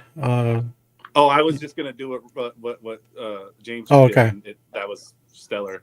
In the future, I'll have some memes queued up. I don't know. Maybe I can show off some of our artwork for the club shop some other day. Either that or wedding pictures. You guys want to see pictures of my kids? All right. I got a first glance of your shoes, man, at the con, so that was pretty cool. You know what? I happen to have those right here. Fuck. Sorry. I hate to do that to you. Fucking stealing the goddamn shine with my fucking bootleg Chinese shoes. So if you like bootleg Chinese shoes, check out your club president and holler at your chapter president, and they'll send you the website link, and you can get some bootleg Chinese shoes with janky things yourself. Brought to you by yours truly, Heady Comics. Dun, dun, dun, dun, dun, dun, dun. That was my bit for that was an ad for the show. Yeah. I got a bunch of I'll go through these real quick. I got a bunch of items that were picked up for the Only Slabs giveaway bin, exclusive. Nice. To that. First Apocalypse cameo, the world famous giveaway bin. That's right. First Wonder Man solo series. We'll post it. That Super Pro. Yeah, everyone wants that. That Origin of Metallo. John Byrne. Mm-hmm. Argue whether it's second or first Domino, depending upon who you consult. The first appearance of the second team of Doom Patrol. Oh yeah. That first blood shot. I always want to say blood sport. It's a totally different character. Mm-hmm. That's Jean-Claude Van Damme. Yeah. First the Rose. First Starhawk. Death of Sinestro and Kilowog. First Hal Jordan as Parallax, first full Kyle Rayner, Yes. Hell yeah. first You hear that, cameo James? Kyle Oh, yeah. Rayner, Best Green Lantern right there. Giveaway Ben. the last Schomburg comic book cover. So if you don't have a comic book, Schomburg drawing Captain America punching a Nazi, you're not even a freaking comic book collector. And you're non-American. Yeah, so go get one. They're cheap. First Nova Corps, first Cersei, Black Goliath #1, Nice. first Doomsday, Oh yeah. That's James's gem right there. first Battlestar Galactica. Just key after key. First- These are all given away too. Yeah, these are my giveaway bin. Yeah, first Cindy Moon cameo. I mean, it's her fucking foot, but okay. Yeah, Breaking of the Bat. Ooh, I love that Break book. that bat. First Scarlet Scarab, and first full Bishop. I'm with you, Marcus. Yeah. So that's all the giveaway bin. But Rob, Yeah. you give away about like 3 giveaways per 4? Two to 3 giveaways. So it's each giveaway is like been 7 books from the box. So it's giving away anywhere from 14 to 21 books minimum, because Yeah. some of the books have on the back of them say like +2 pulls, +4, or say like a free DC Walmart pack, and so Yeah. that gets added to the pile. Whatever else, yeah. There's So all kinds of going back to the giveaway bin, the times I've seen you do the giveaway bin, it's funny because you ask somebody to front, back, middle, or whatever, but it looks like you're so annoyed when you're doing it. But I think it's because you're trying to do it so fast, right? I'm trying to move through it, yeah. But Yeah. and so somebody will invariably at some point go like, "Okay, can you do 15 from the back?" No. That's why I limit it to 1 to 10. I'm not here to sit here and count. God Like, damn it, this yeah, it's like 1 through 10 from the back, 1 through 10 from the front, or we do back to front. You just tell me where to stop. Yeah. And it's like, then I really like it better when they go, "Okay, there," and I go, "Okay, front or back," and they go, "Both." I went, "Yes, that's the way we do it." None of this. Well, let me think about it now. Yeah. Like, oh, let's see what's in here. There, a random pull. You could have won that. Oh, you gotta First give that away ego. First ego. That's cool, man. Second Hella. That's in the box. Good stuff, man. For sure. Anyways, the stuff that I picked up for me. This guy's been hot. Dave Stevens, yep. So there you go. Issue 2. Wait, it says Ditko. Missing Man by Ditko down here. Yep. Oh, okay. It's extra story. You know, he did a Xena cover. Ditko Zima? or Xena. Yeah. Steve Stevens Okay. did a Xena, Prince Warrior Prince, or whatever she's called. He actually did a cover of her. Like, I was looking through dollar bins, and I saw it. I was like, "Holy shit!" He did a freaking Nice. Xena cover. It was for a Oh, buck. wow. Damn. I don't know if anyone. The current series of Transformers has been incredible. This is issue 7. This was a limited to 400 copies. Just freaking beautiful, Oh, yeah. I think. Yeah. It's a nice. We got Tales of Suspense 84. Adaptoid becomes Super Adaptoid. Mm. Tales of Suspense 77. First full Peggy Carter and first Ultimo. Or That's a full great Ultimo. book. Giveaway And- bin, guys. No, those are mine. Then the absolute, I stole this book practically. Found this on a website, or it was convoluted story. You watch Monday's Mail Call for the full story, but essentially, I picked this up for less than $30 because of a mistake on the retailer, and the retailer messaged me to say that they made a mistake, but they were going to honor the sale, which Oh. surprised me. And so, Savage She-Hulk #1 in a newsstand 9.0 for $27.94. Wow. Damn! Did I you was like- pick it up with a mask on or not? Damn near close, right?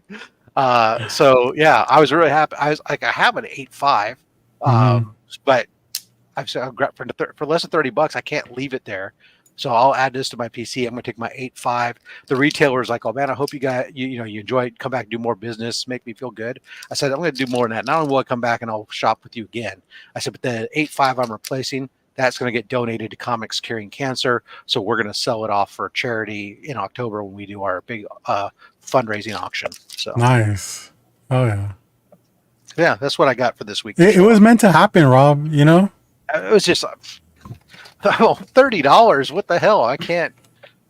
Even if I had 12 copies, I couldn't leave it there for $30. I mean, Seriously, yeah. it's worth that. Just, if nothing else, just a giveaway in the giveaway bin. Yeah. Mike, do you want to go last, or do you want me to go next? Okay, why don't you go? I'll go. Okay, cool. I got a variety of stuff. Most of this stuff is at the con. Let's see here. So this is the stuff that I got from my pool. The reason why I'm showing it because I think it's kind of interesting. I got the Armory Wars. If you guys don't know what that is, the singer from Coheed and Cambria. He does comic books too. So this is a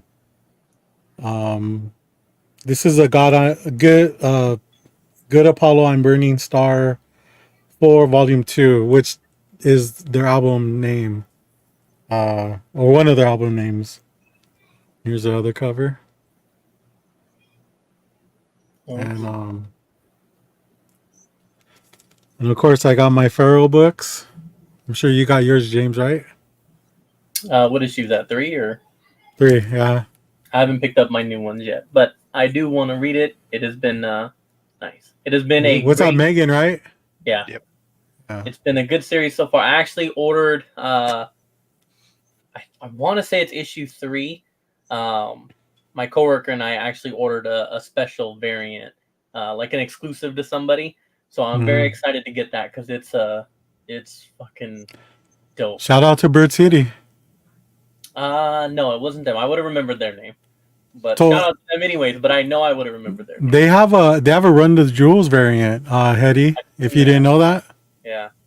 I've seen a lot of people picking that one up. That one is really good. Yeah. But yeah, no, the series is good.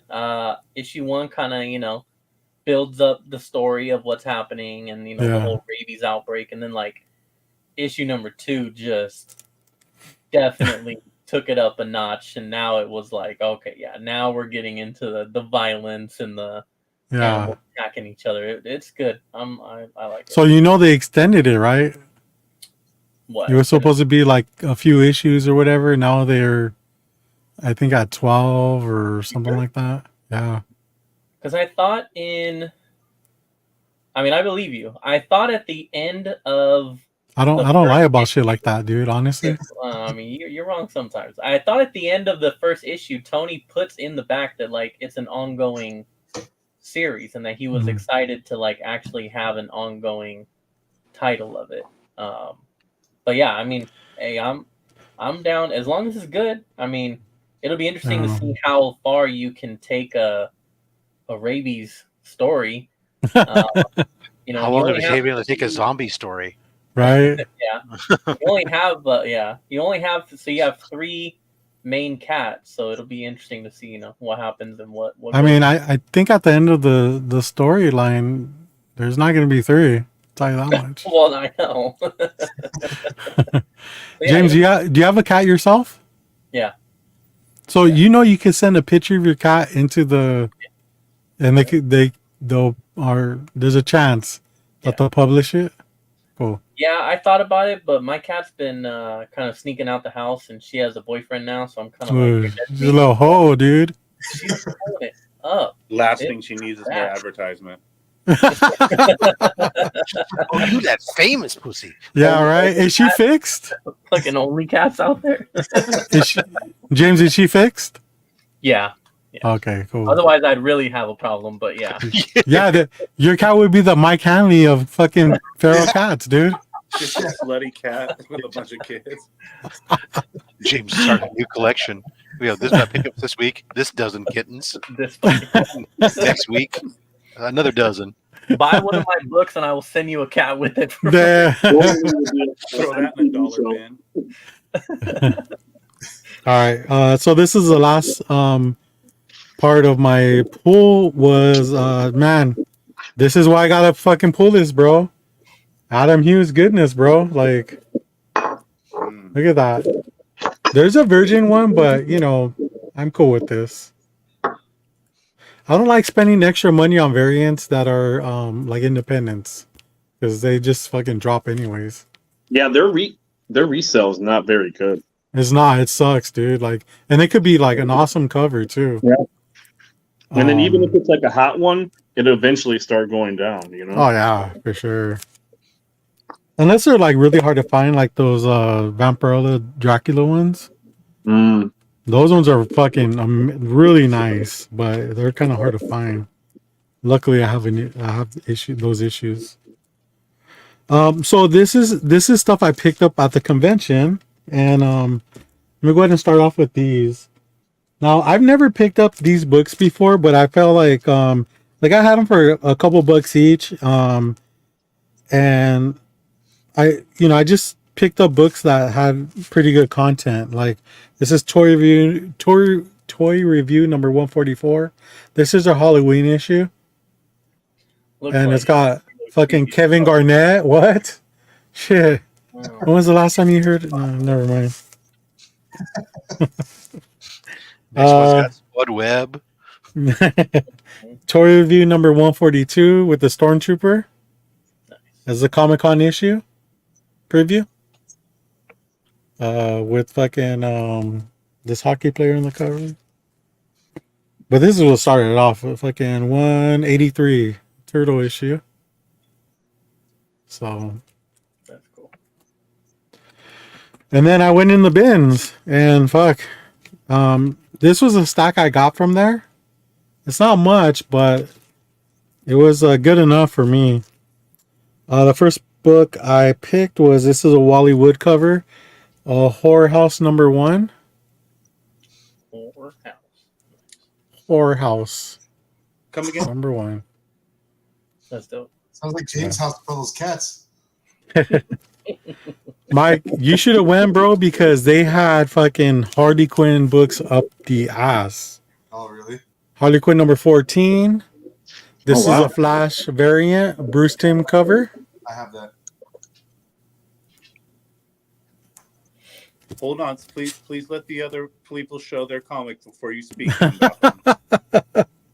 Gang of Hardys number 1. This is a partial sketch. Yeah. Love this book because Amanda Connor was there too. Oh, yeah, yeah. I could have had her draw some like cool shit, I found this book. These were all like $5. Wonder Woman number 1, the George Perez cover. Oh, yeah. That's cool. Nice pickup. Yeah, awesome book. But Alex, check this out. I found a second copy, and this one kind of threw me for a loop. Okay, because I noticed something about it, and it's right there. See the price? Yeah. Oh, There's is no- it a Canadian one or? No, there's no year on it. Oh, wow. So I didn't really want to spend too much time looking it up. You just grab. And Real quick, Alex, you're echoing pretty bad there. okay, no, he's good now. Okay. I didn't want to spend too much time looking it up, so I just I risked the biscuit, as you would say, Eddie. And so I picked it up. Later, I find out that it is a second print, which you don't really see this in a second print too much. So that was a good judgment call on myself. Very nice. Nice pickup. Thanks. Omaha number 0. This is so after picking up this one, I only need one more book to complete the whole series. Speaking of slutty cats, Yeah. That's a stripper cat if you're asking. Uh, Oh man. here we go. I mean, I've been looking for this in a good copy. This is Star Wars, or classic Star Wars Return of the Jedi, Adam Hughes cover. I didn't even know that this came polybagged because this one is still polybagged. So I was like, oh shit, that's cool.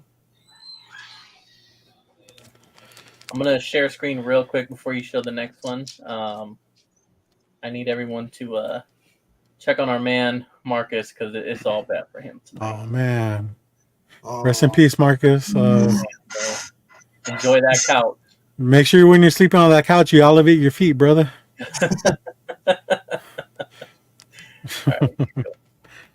But you know, there was some ridiculous shit over here at this con, and this is a perfect example, man.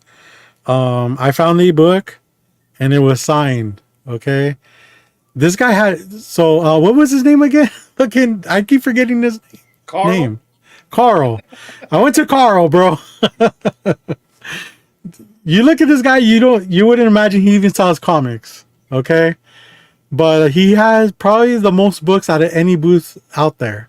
Okay, so I think he got to a point where he was tired of pricing shit. There was like one of these Wonder Woman books, the first print, that was labeled as $40, but he had it in the $5 bin. Okay, and I double checked. You guys. He wasn't fucking around, bro. I asked him just to make sure, because that's what I hate the most, is confrontation when you're trying to check out. Okay, and he's just like, hey man, if you found it in a $5 bin, now it could be just because he knows who I am, but I honestly think that it was because he was tired of pricing shit out. He had so much shit out there, and like I said, this is a perfect example. This book was marked at $29, like a weird price, and it was, there was a label on there saying like $28, $29, and I said, hey, is this really the price on there? He's all, hey man, it is what it is. I didn't know what that meant, so I just took a risk, and I bought it. This is Amazing Spider-Man 308. No, Got it for $20, man. Nice. Damn. Look at that. Full signature too, man. Hey, it is what it is, man. It is what it is, you know. Fuck yeah. Nice. So I'm almost done, guys. Keep them coming. Before we left, I stopped at this booth that had probably like the most treasury books there. Okay, and this copy is a beautiful copy. You know, treasuries are so fucking hard to find in good condition. I mean, there's no way to store them. You know the deal. He had this book, and I'm like, dude, I love crossover books. I need this one because it is a Marvel DC crossover. Okay. I think I ended up paying $25 for this book, and dude, it's well worth it. This is Wizard of Oz Treasury Edition. This is the first Marvel and DC crossover, or collab. And one thing I didn't know until I bought it is it's actually a Romita cover. Look at that. Crazy. That's dope. But yeah, this is in great condition. It might need a little bit of cleanup, but if these grading companies actually graded these books, this would be at a high grade for sure. So, do you know, how is that a Marvel DC crossover? Marvel and DC presents. I mean, I can read That's that. a pretty strong argument. I don't ask any questions. I rest my case. I figured you would do your research and give us some info. It's true. That's it.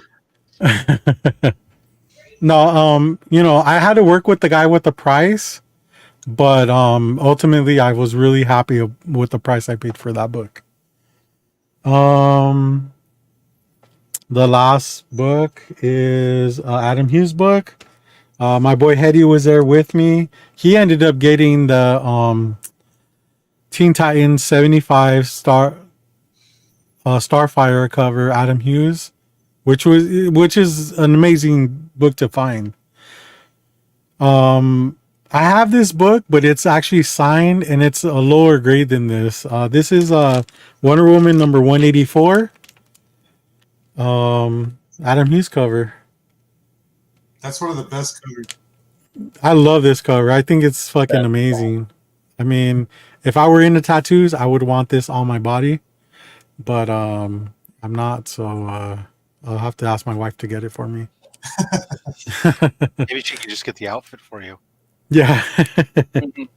But this book is it was priced at fair market value, and I think I got 20%. I mean, I worked for it, but you know, we agreed on a 20% more off of the GPA, which, I mean, this book, it doesn't need it. Like, it's such a popular cover that people want all the time that, you know, it doesn't really ever sell under GPA. So, and that, you know, that was COVID times too. But so since I got that book, the vendor had this book, which, you know, I love this book too. It's Amazing Spider-Man 194. It's like a mid-grade. But I just shot him like a fucking horrible offer and he fucking took it, man. Like, I was just like, how about this much? And he's just like, all right, done. He's like, you know, I just put prices on them, you know, and if people want to pay them, they'll pay them. But if they offer me something else, then I'll take it. So I started looking for more shit, but it was at the end of the day and there wasn't anything left. I still think that's an undervalued book, man. That fucking book's gonna fucking blow up someday. Yeah, I was shocked with the price I got it for. So, you know, I was really happy at the end of the day because that was a big one for me. You know, the last thing is so we were heading out. You know, me, Hetty, and Cisco said, "Hey, let's take one more lap." We're taking a lap, and right away we get stopped at this toy area, right? And I was over there trying to convince Hetty to buy this. What was it, Magneto or something like that? Action figure, please. Yeah, it was a Magneto action figure, right? Thank you. Yeah. Okay. And as I was talking to him, my boy Cisco is over there talking to my daughter about this character. She saw a statue of a character she really likes. And, you know, my daughter, she's not very outgoing or anything like that. You know, she really takes a while to warm up to people. And Cisco did an amazing thing. And I was, you know, it fucking made her day, dude. Like, she was such a sport, you know, because I took her to the convention with me, and Hetty knows just as much as anybody that when she doesn't want to be somewhere, it's like and I'm a big guy, she's like pulling me to get to the car so we can leave, you know. He saw it firsthand at our Friendsgiving, and everyone was laughing at me, but that's how she is. You know, when she's done, she's done. But she was such a sport at this convention, and like I said, her and Cisco were talking and stuff, and they were talking about this character. They had a statue, and unbeknownst to me, he ended up purchasing it for her. And dude, this fucking made her day, man. This is a Deathstroke statue. It's huge, and Nice. dude. It was such a kind thing that he did for her, and unfortunately, he doesn't know how much it made her day. You know, for example, as we were driving to the barbecue place, she sat with it in her lap, you know, and didn't want to give it up. I had more than enough room in the back. I was like, hey, you could put it in the back if you want. She's like, no, I want it up here with me. So right off the bat, I already know that this means a lot to her. And thank you, Cisco. Like, I can't thank you enough. Behalf of me and my daughter, this was such a good awesome thing that you did. And it just goes to show what type of person you are. Now, Hetty, you got to step it. No, I'm just kidding. She straight shrieked when Cisco said, "No, that's yours." She was like, Yeah. "Really?" Like she could Yeah. not believe that. Yeah, she was a good sport, and man, like this is in her room. She didn't want to open it because the deal was now you got to show it on the low grade. So she kept it in the box so that I could show it to everybody. And I don't even know if she's gonna open. She probably display it like this, but she's also known to open stuff up. So yeah, that was cool. Thanks, Eddie. That was awesome of you, man. Cisco. Oh yeah, Cisco. My bad. You guys look so alike. You know what I mean? Like it's so hard to tell you guys from each other. Yeah. He's gonna hate me for that. Somehow he's gonna be mad at me because of that. Oh man, that's dope. But That's dope. yeah, hell yeah. That's all I got though, man. We'll go ahead and go on Mike. So Mike is a resident low grade, unofficial low grader. Yeah, Okay. I actually have a nice low grade piece here today. Also, he did get gangbanged into the low grade, so but we just won't give him that title. So Hold on, I mean, I'm the hit true for low this. grade collector. All this shit you guys have been showing is all 9.8s and 9.0. Oh, look at me. Man, fuck all that. that doesn't impress you, huh? Yeah, so I just got 3 books in the mail, a couple eBay snipes, and a Macari. Thanks to Robert. The last one was all him. So the first one is this right here, number 1. First appearance of Krang, first appearance of Rocksteady, or cameo of Rocksteady and Bebop in human form. I don't know why they got to separate it like that, but I used to have this. I don't know where it went. I had a copy. I have no idea. I mean, you can see I only have like 6 boxes. Where the hell did it go? You know? So, How many variants do you think there's going to be of the new series that Jason is doing of the Teenage Mutant Ninja Turtles? I don't know. Oh, It's. I mean, I kind of feel like there's already enough variants for every single issue. You know? these ones have. Well, like, I see, yeah, because I've seen like a few of them already popping out, and the book doesn't come out to July, so it's going to have a whole bunch. Oh yeah. Damn, dude. Yeah, that's crazy. So then after I got that one, I said, well, fuck it. I got to get this one too. So I got number 2. That's the first appearance of Rocksteady and Bebop after they got mutated. And the only thing, I mean, it is pretty banged up, so I like it, but I was kind of pissed because this is how the guy sent it. I mean, there's no bag, there's no board. He just sent it like I took it out, I took it out and it came out and I started looking at it like, where the hell did the board go? He knows. Somebody that doesn't know could possibly ruin that book. Like what happened? Oh, and of course the mailman shoved it in the fucking mailbox like a dumb. I mean, the slot on our mailbox is like this, this big, and he took a cardboard box and shoved it in there. He's trying to do you a solid, man. Oh, you Come mean on. the book was released in a box? It wasn't in a manila envelope? The spine is like really. Yeah, was a book in a box? Yeah, it was in. This is what it was in. Oh shit! Tell me this This is is a what it was journal in. box. Oh, Wait, a photo what mailer. is that? And, It's a photo and it mailer. says "Do not bend" on it, and the mailman said, "Yeah, fuck." Yeah, it's a Just photo toss it. mailer for sending out photos.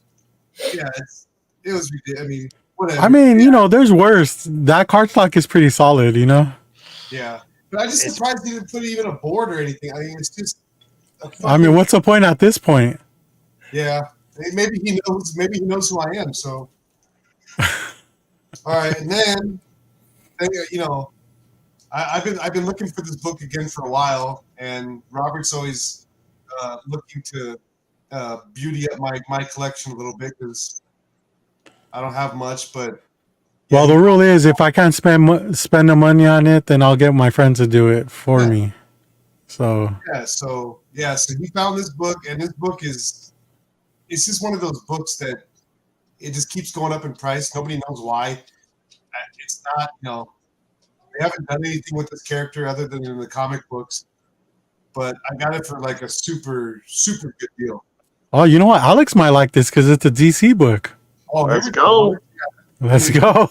DC is king, so this is the last book right here. Oh, Bizarro, good job. James didn't think I was going to be able to keep up with that giant size X-Men, but yeah, I mean, he sent this to me, sent me the listing, and I was like, I have to. I mean, I had this book before. This one is real. This one's real beat up.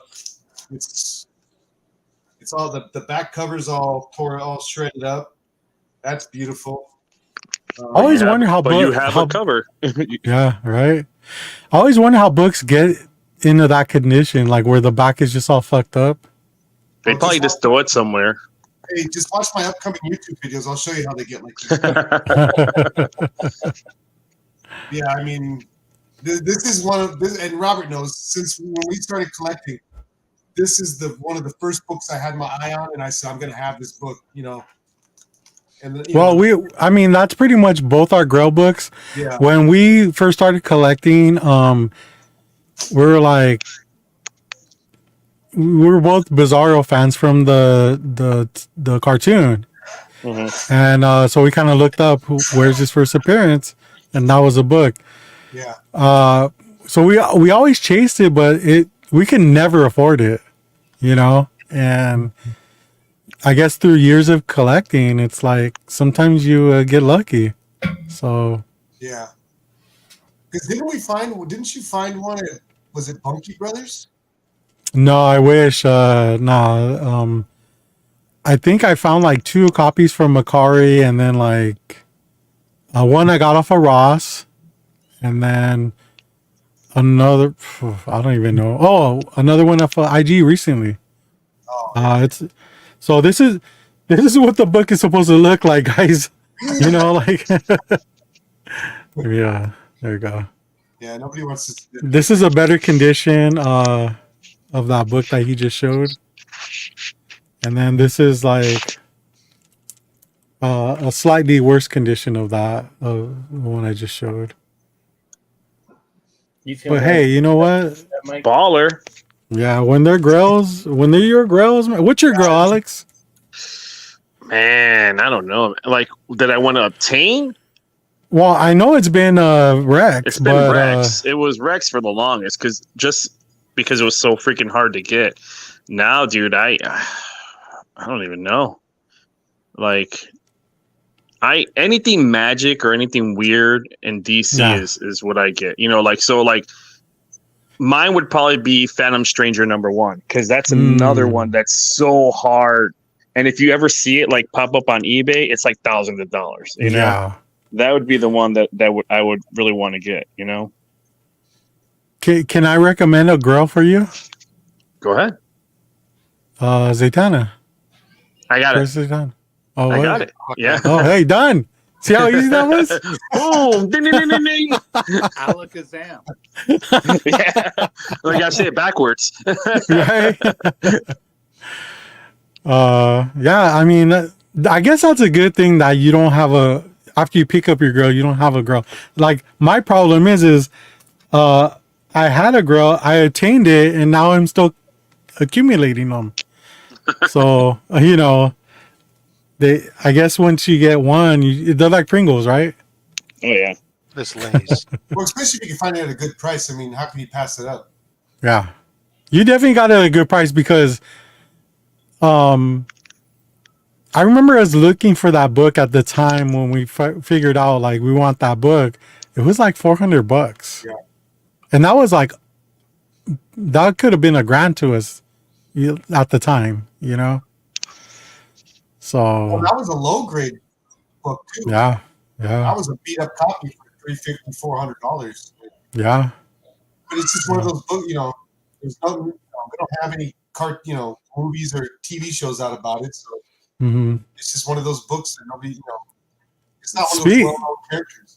The one that kills me is the first Mr. Freeze / Mr. Zero. That even in a low grade, you're talking 4 figures. Yeah. Yeah, that's crazy. Yeah. That one's- Yo, what's up, Guy? We got Guy Forge in the house. What's up, dude? That one. That's Good to see you, man. But what's crazy with the Batman keys? It's like most of them came out like during that run where like the show was on, so they were printing them out by like the hundreds of thousands. So there's so many out there, and you would think with so many being out there that they would lower the price, or but Yeah. they still pop them up. That one book is just like the when it just doesn't make sense because it's like Yeah. Hetty, Yeah, which all the other Silver Age books, the villain books are so more obtainable and well, a lot of the Silver Age ones they're not really their first appearance, right? They're just the Silver Age first appearance. There's only a handful that are true Silver Age first appearances, like Poison Ivy and Ra's al Ghul. Talia.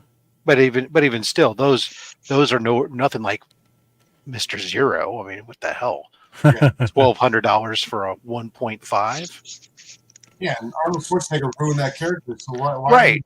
drop off? Exactly. Well, he did What's not. going on here? Yes, he did. Buy Yes, me he did. now or wish you did later. We'll talk about that later, James. Yeah, like the first Poison Ivy I got from a shop not too long ago. It didn't have the centerfold, but it's They never nice. do.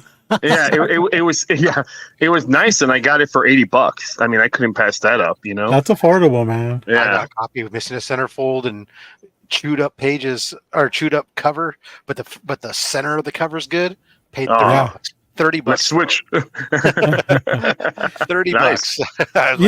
That's a solid 0.5. I mean, It was not bad. Detached cover too. Okay. The guy had it completely. He had it all labeled out what it was. I was like, I don't care. For $30, I can't leave that laying there. That's just insane. I picked that up along with Batman. Oh God, it was like 10. I don't know. It was an early Golden Age Batman book as well too that he had that was pretty chewed up and had some brittle pages. I mean, the pages were brown, not even cream. And speaking of detached covers, remember Rob, last time you told me this one you told me to split it down the middle and leave like just a little bit. Well, I pulled it out of the bag and now there you go. It's a 0.5 now. So I was happy. I was kind of happy. It was just a little piece, and I pulled it out of the bag and oh well, now it's guaranteed. So. Oh my God, Devin, what's your grill, man? What do you got on your grill list right now? Dude, I'm going to pick this up in North Carolina, or I'm going to fucking die trying. I've been trying to get that Fantastic Four 49 first cover appearance Galactus in a silver signature. And I know it's harder than you think to get it, but I know it's out there. That's very specific, man. I was at the 5-yard line with one, all negotiated out, and then when the guy sent me the picture of the close-up, it was a CBCS comic, and I was like, damn. Now you're kicking yourself. You fucking got me good, fucker. But I'm going for that at Heroes Con, and I'm also going for Avengers 4 first Silver Age cap. Have my eye on that one with a Stan Lee signature for a minute now. That's kind of my obtained by the 4th of July goal for me. That's nice. Cap's one of my top heroes, and that just it's on my grail list. And I got Avengers 1 and 5.0. I'm trying to find that one signed in 5.0 and slap them bitches right next to each other with a couple of Legends figures and complete my entire grail wall. Then it'll just be about upgrading. Well, like I said, Cisco did some upgrading, man. That was pretty impressive. He did good. He pulled a magic trick, dude. That dude was not about it until he was. All of a sudden, it was happening. Yeah. But then, our boy SD is persistent. He is. Yeah, he is. He's like Denzel. He's like Denzel Washington Training Day persistent. Mike, I would guess that your grail right now would be Batman Adventures 12. Oh yeah, definitely. Okay. What about you, Rob? 2 or 3 copies. On the list of what I'm actually hunting for, mostly probably the biggest one up there is Brave and the Bold 28. Okay. Which you're gonna get in a couple weeks. Maybe. Oh, you but will. I mean, but most of the rest of the books I've not. Now that I crossed off the ASM 3 or like short boxed, Yeah. and my ASM run's done. Now the runs I'm focused on at this point are like my Mystery in Space run, but I already have all the big books for Mystery in Space, so Mhm. they're just kind of like a couple. They're some fillers, Yeah. a couple $100 fillers, but they're still fillers. A couple Batman books. Like I still need to get that first Two-Face. I don't Mike have has one. You want one of his copies? I want mine a little bit better. I will admit I am seeking like about a 7.0 on that one. Okay. Assumed it was low grade. Yeah. What if it was a super high grade? You just passed up on it right now. I don't look at, to be honest, I've tried to find. I've used to be really all about, like, I thought you had to have high grades for everything, and I started realizing that it's all about, for me, finding the nexus of value and appearance, and trying to find where can I find that point where just the right spot where right above it, all of a sudden it starts going in the logarithmic, starts shooting up in value way more than the small little increments and stuff. And so, like on that book, I think, where is that one on my list here? Batman, the 234. I can get a 7.0 to an 8.5. It should be somewhere between $400 to $500. After that, it starts jumping significantly once you get beyond an 8.5 on that. So I'll go ahead and I'll shoot for anywhere between that 7.0 to an 8.5 and see what I can find in that range. And that's so here's a good question. I mean, you know how CGC is doing the 9.9 and the 10s now and stuff like that? Yeah. Are you gonna? I would wait until those start flooding the market, and then everything's just eventually, I would assume, drop down. So. Yeah, I mean, my theory is that most of that's going to be on. Most of those are moderns, right? So you're frozen. You're not going to. Granted, we've seen a couple. We've seen a couple, but for the most part, what you're going to get where it's going to flood the market is going to be in the moderns. So if I'm looking at Silver Age keys, I don't think that's going to be an issue. I mean, even if you find one or two show up, I don't know that it's going to really drop the hammer big difference. A and B, when I look for book, I'm looking at what it is right now, just from a buying perspective, only because I don't want to overpay. I'm never really buying because I want to try to buy the lowest possible price because I'm going to flip it because I'm not a reseller. Every once in a blue moon I sell a book because I replaced it, I upgraded, or it no longer is what I want. Yeah. But that's about it. I think that's true of anybody. Yeah. So. Well, I already manifested that book for you, so you'll have it in a couple weeks. So that's awesome, man. Just be PayPal ready.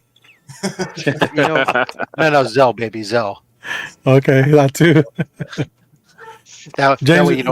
that way you can hide it from your taxes better. James, what do you think, man? I know you're not about comics right now. You're about toys, but I mean, if you could think of any comic that would be a girl right now, what would it be? I mean, I guess if I had to pick a couple, I don't know that I have one book. I don't have a Stan Lee signature. I've said for years that I would like a Stan Lee signed book. I don't have like a particular, it needs to be this book. But also at the same time, like something good. Like I don't want just a random ass comic book. You don't know it has to be anything in particular, but it should be Spider-Man. Got it. So a Stan Lee signed book is still up there for me. Still something I've wanted for a long time.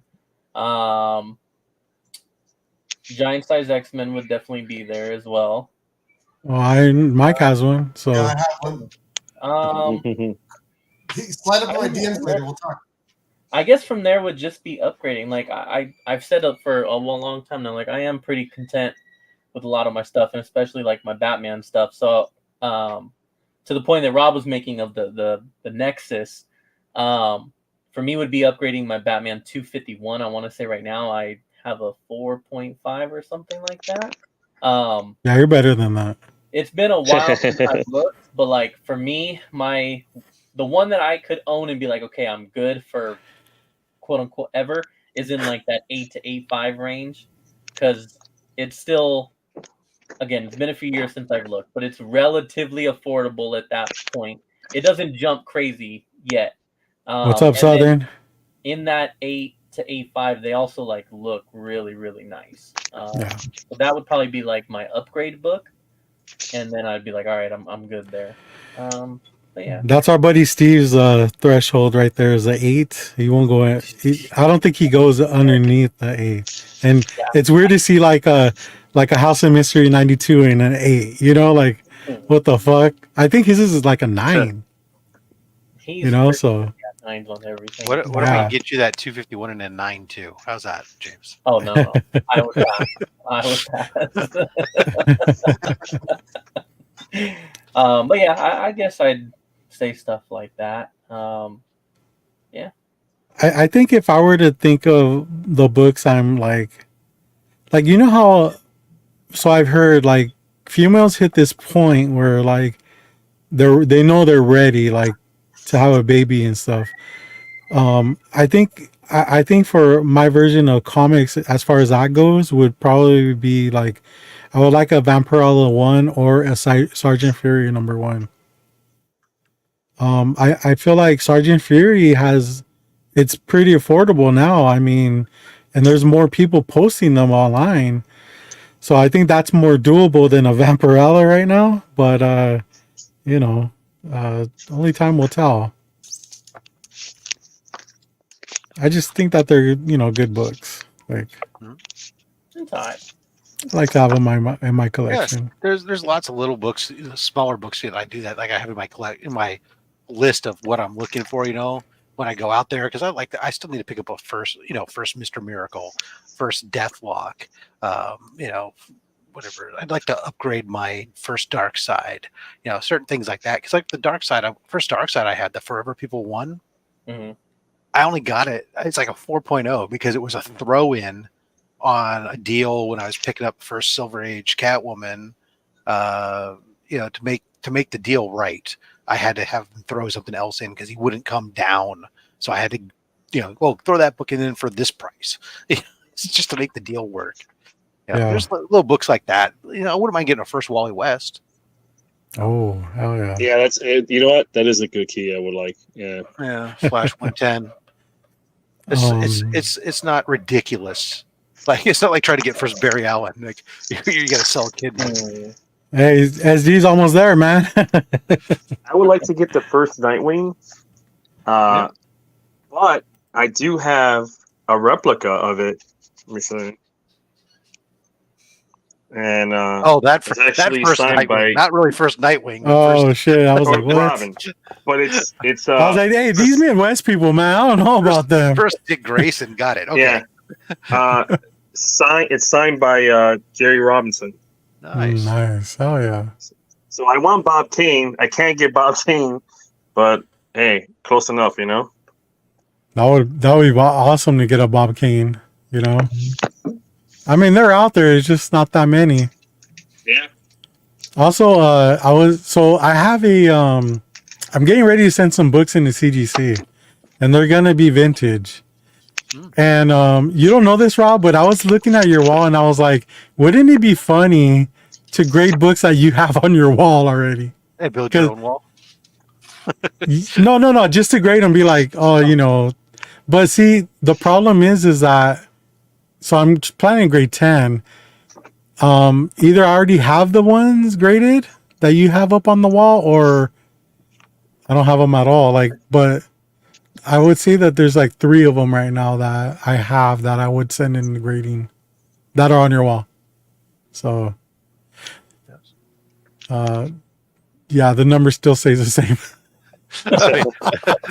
Yeah, you don't have a bunch of Atomic Age freaking No. a Mystery in Space 1, a Strange Worlds 1. Yeah, no, so it'll probably be that. It'll be the Thanos, the Teen Titans. I already have that that Green Lantern graded. Oh yeah. NYX, I have that graded already. So I mean, that would have been cool if I would have been able to pick 10 that you already have up on your wall. Watch your ASM 1. Can you switch your wall around next week, dude? Yeah. I'm just kidding. I got 1,200 slabs. I mean, Damn. Homo brag. Look at this guy. Shit. Why do you think how many books do you have altogether? I think He it's he over- runs a show called Only Slabs, and you can only show off slabs there. Yeah. So I think it's right around 11,000. Damn. and he's only been collecting for 3 years, Alex. No, How does shut that up. work? You know who? But you know what? Honestly, if you guys know Slab Comics, Brian from our side, Yeah.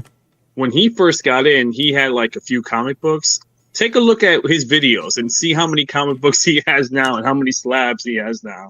You're just like, holy shit, dude! How many slabs does he have? A shit ton. Oh, you don't know a specific number, or I don't. Yeah, it's not 1,200 or what was it? I don't know. It's not. I don't even think it's that high. I know it peaked out that high, but I moved some, so I it's probably only around 1,000 right now. But a third of them are in the giveaway bin. So 987. Got this one. oh, nice. That's way off, Rob. Yeah, I Wait, get, see, you know what? I know where it peaked, and then it happened the last couple of years at Comics Curing Cancer. I've gone in and I've pulled like 50, 70 slabs out of my PC that I've given away or donated to Comics Curing Cancer as part of our fundraising efforts and stuff. I mean, including like last year at the end when we were trying to cross the $50,000 mark, I freaking pulled a Schomburg cover Golden Age book off the wall and freaking auctioned it off, man, just to get us across that goal. And I hope you got good money for that one. I think we got around $400. It was like a 2.5 fighting yank, so it wasn't like okay. it wasn't like a huge, book like or whatever. But it got more than fair market value for it. It was Nice. Good. We got Doreen Batmite in the house. What's up, Doreen? But you mentioned Southern Comic Geek there. He's going to actually our guest tomorrow on Only Slabs. So. Oh, there you go, man. Catch him at Saturday at 11:30 a.m. Pacific. Yeah.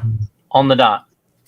Exactly. Yeah. And Southern Comic Geeks got some bangers too, man. I'm not gonna lie. I see him out on the YouTubes. Yeah. He's been on the show before. He's going to be returning back as a guest. It's going to be great. Nice. You should get Hetty on the show one of these days, man. He's got some bangers. I've been in his bedroom, so. Well, Hetty wait, you don't sleep in there. That's not your bedroom. My bad. Hetty and I will talk about it while we're at Heroes. There you go, man. Oh yeah, dude. Over a beer in the garden. Friday night, right? Yeah. And if you could take some of my weed over there with me too, I appreciate it. I'm gonna stash some. If you could take some of my weed. I hear it's really hard to get smoke in North Carolina. I don't know if you'll be able to carry The one thing that illegal. Yeah, the one thing that he's concerned about, you know what I mean? Like he can't be on brand on that day. Yeah, it's not about Grail. It's like, can I keep my eyes redder than those South chapter members? Wow. I know that Adrian will be from the Canadian chapter will be down on Friday or for Friday night hangout. Actually, he's from the South chapter. He's an honorary There you Southern, go. but he's Canadian.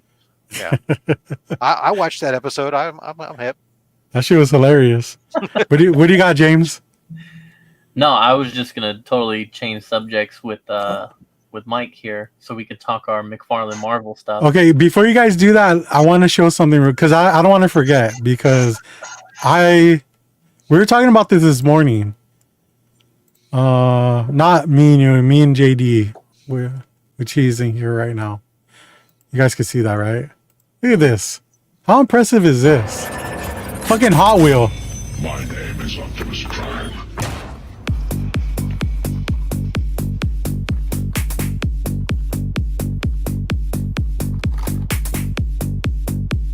There's no way that turns into a. Oh, it does. It's like the cobots. And look how carefully he transforms it. Ever so gently, you know? I never transformed into a fucking transformer like that. Because we never knew how to do it. Right? This guy's been practicing. So the display box, you switch it around and it even has a little it turns into insert. a hospital bed where you There you go, where he dies. Oh, that's cool.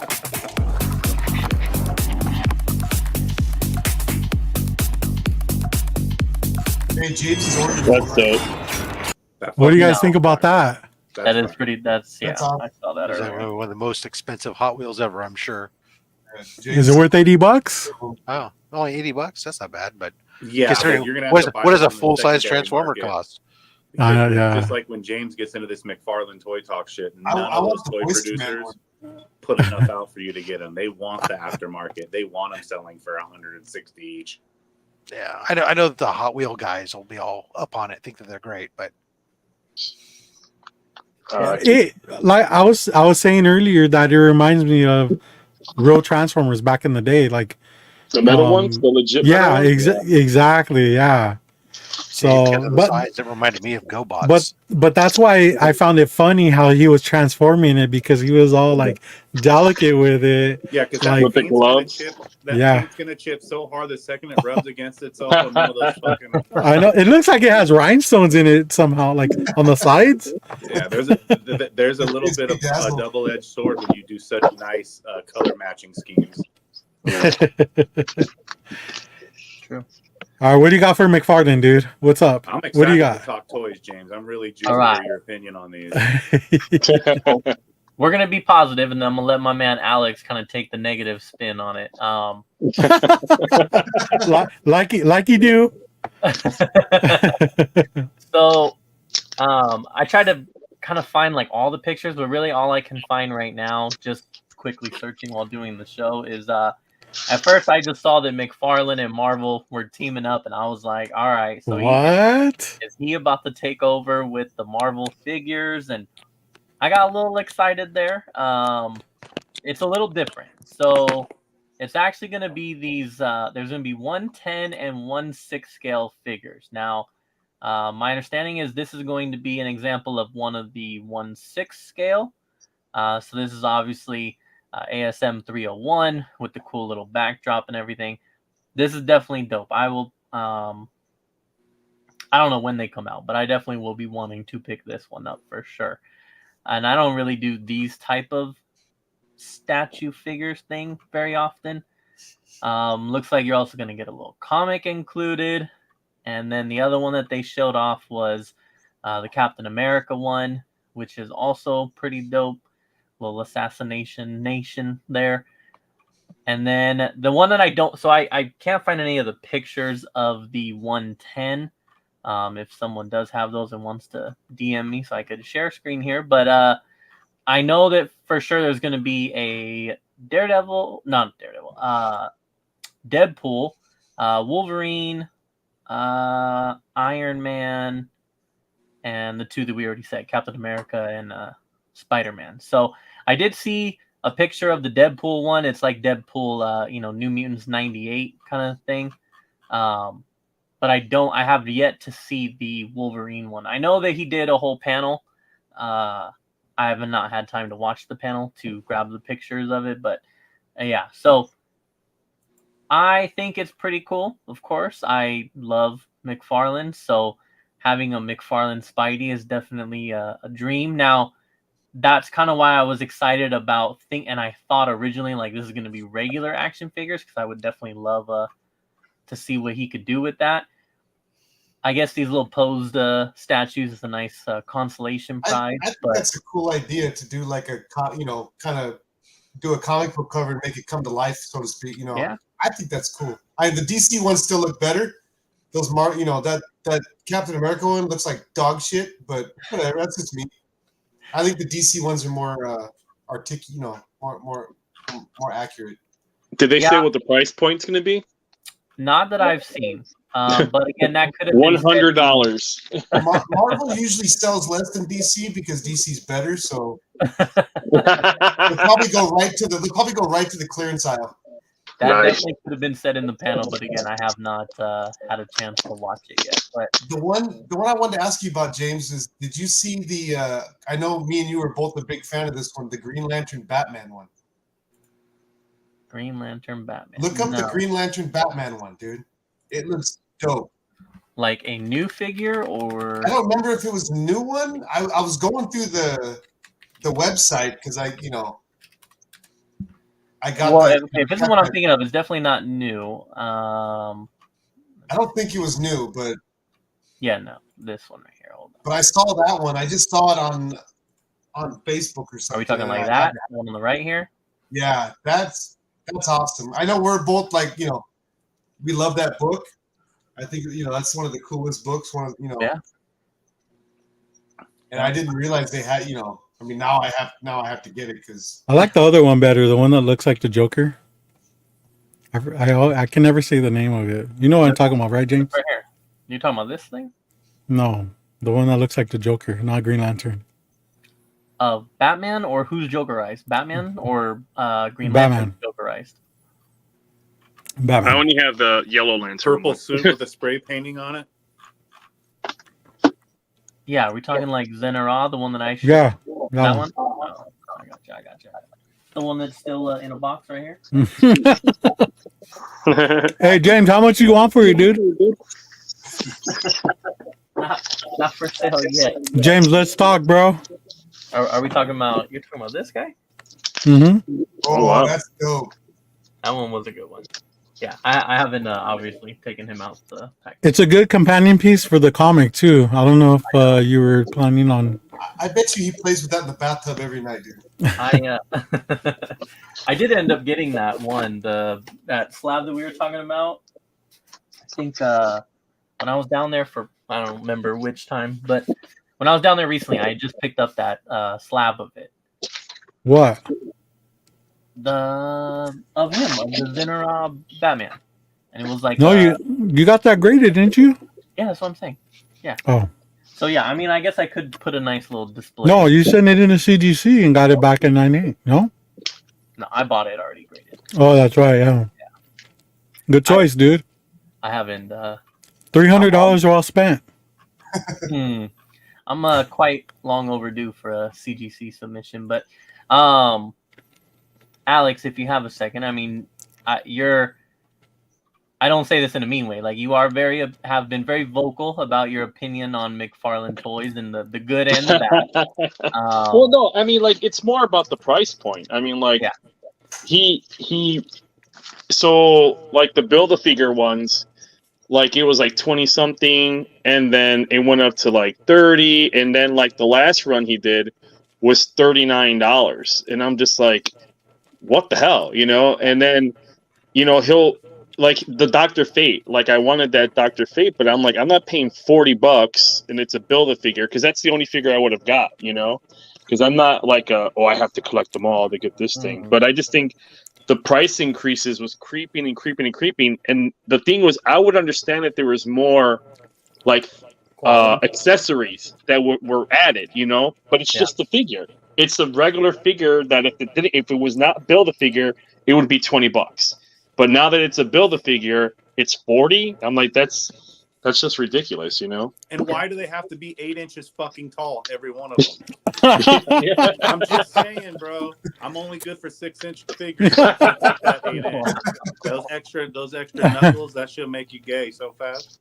Yo, we got JD in the house. What's up, dude? Good to see you, man. Hope your friend's doing all right, JD. Yeah. I mean, in that case, I'll accept you being late. I mean, I like his figures. I mean, like, I have a whole bunch in my closet. I mean, I like it. I just don't like the price point that he was doing, And it's just like, again, if you were to add stuff to it and put, like, more in it, like extra hands or a head or something, then it's understandable. But you can't. At that point, you're at a hot toy, Well, like not crazy. I'm not saying like as intricate as that, but I mean like add something else more than just the figure. Some of them are just the figure. So yes, that's what I'm saying. It was literally just a figure, and people are like, "Why am I going to pay $40 for this?" But maybe McFarlane's touching it with his own hands, then you wouldn't pay $40 for it. Oh man! And then Alex, I can't believe you didn't want to complete Condiment Man. Yeah, I know, right? Pretty much. Like, come on. Shout out my boy Condiment King. I still That's one of the coolest characters of all time. I haven't put him together yet. Next week I'll have him. If there was a live action, it would be played by Jay Muse. Oh yeah, 100%. Yeah, I mean, like I don't do the big figures because I got kids and I they gotta learn somehow, Alex. Come on. What? Don't be afraid. They gotta learn somehow. No, one time my son, when he was smaller, I had a long box in the closet, and he literally, so like instead of like, it was like the slide-in one, like those slide-in ones, he literally ripped it up because he couldn't get in it, and I was just like, oh. Wow. Damn.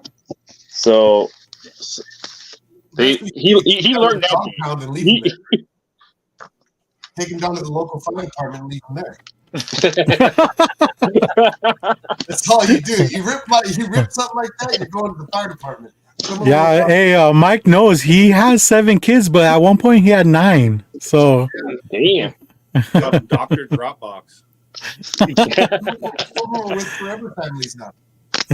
Well, in Chicago, they have to be 30 days or younger, so I missed the boat on that. damn, that's crazy. 30 days from when? Birth. I know, right? They didn't specify. From when you fucked up, 30 days. My mom tried to late term abort me at like 18 years old. She's like, you little comic book liking little pussy fool. I'm gonna have to take your ass out. Oh, Devin, you keep bringing that up, man. You just can't let it go, huh? Scarred for life, eh? Yeah. She put the fucked up thing. She still used a coat hanger. So, Mike, since you're like our fucking resident anime person, I guess, on the panel, do you watch Bleach? No. I got into it a couple years ago from some people at work, but I haven't gotten like too deep into it. I watched Demon Slayer.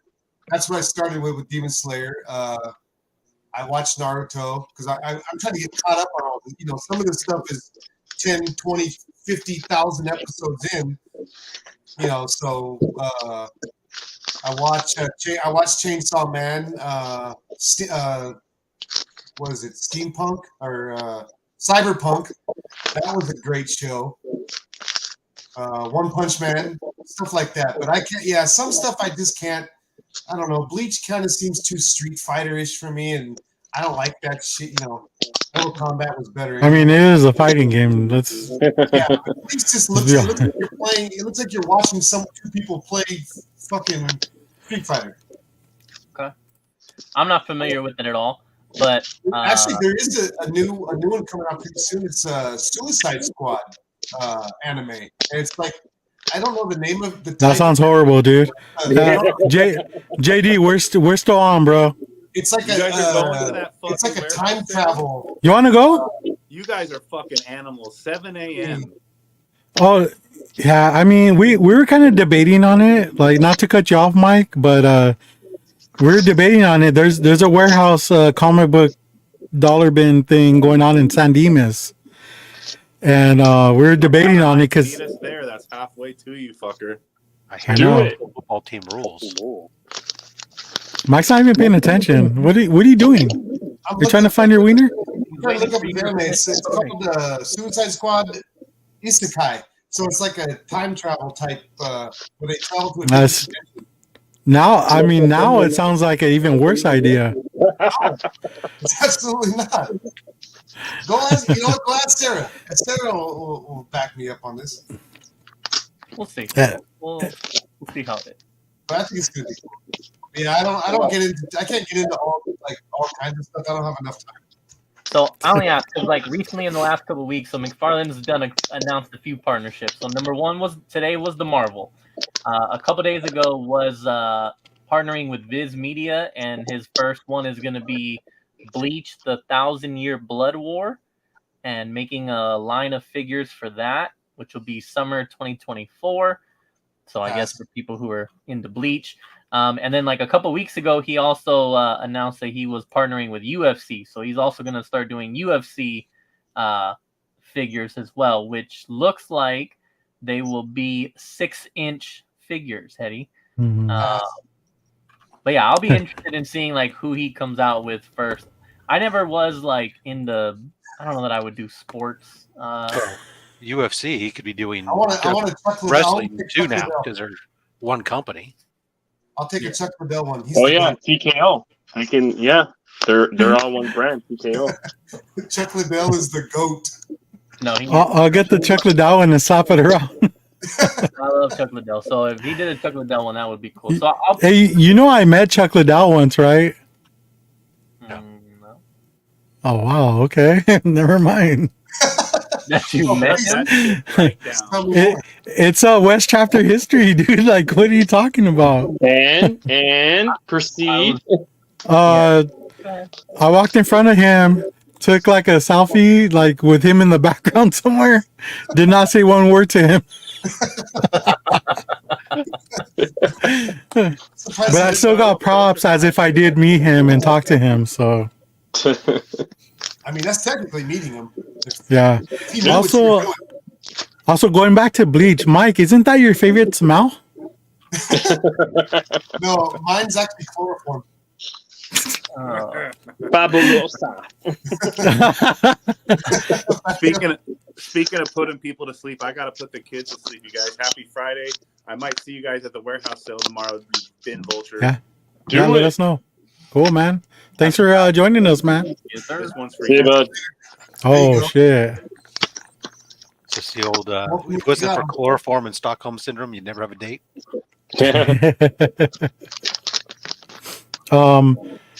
Also, did you guys hear the news about Morgan Spurlock? Did he die? Yeah. Yeah, what the fuck?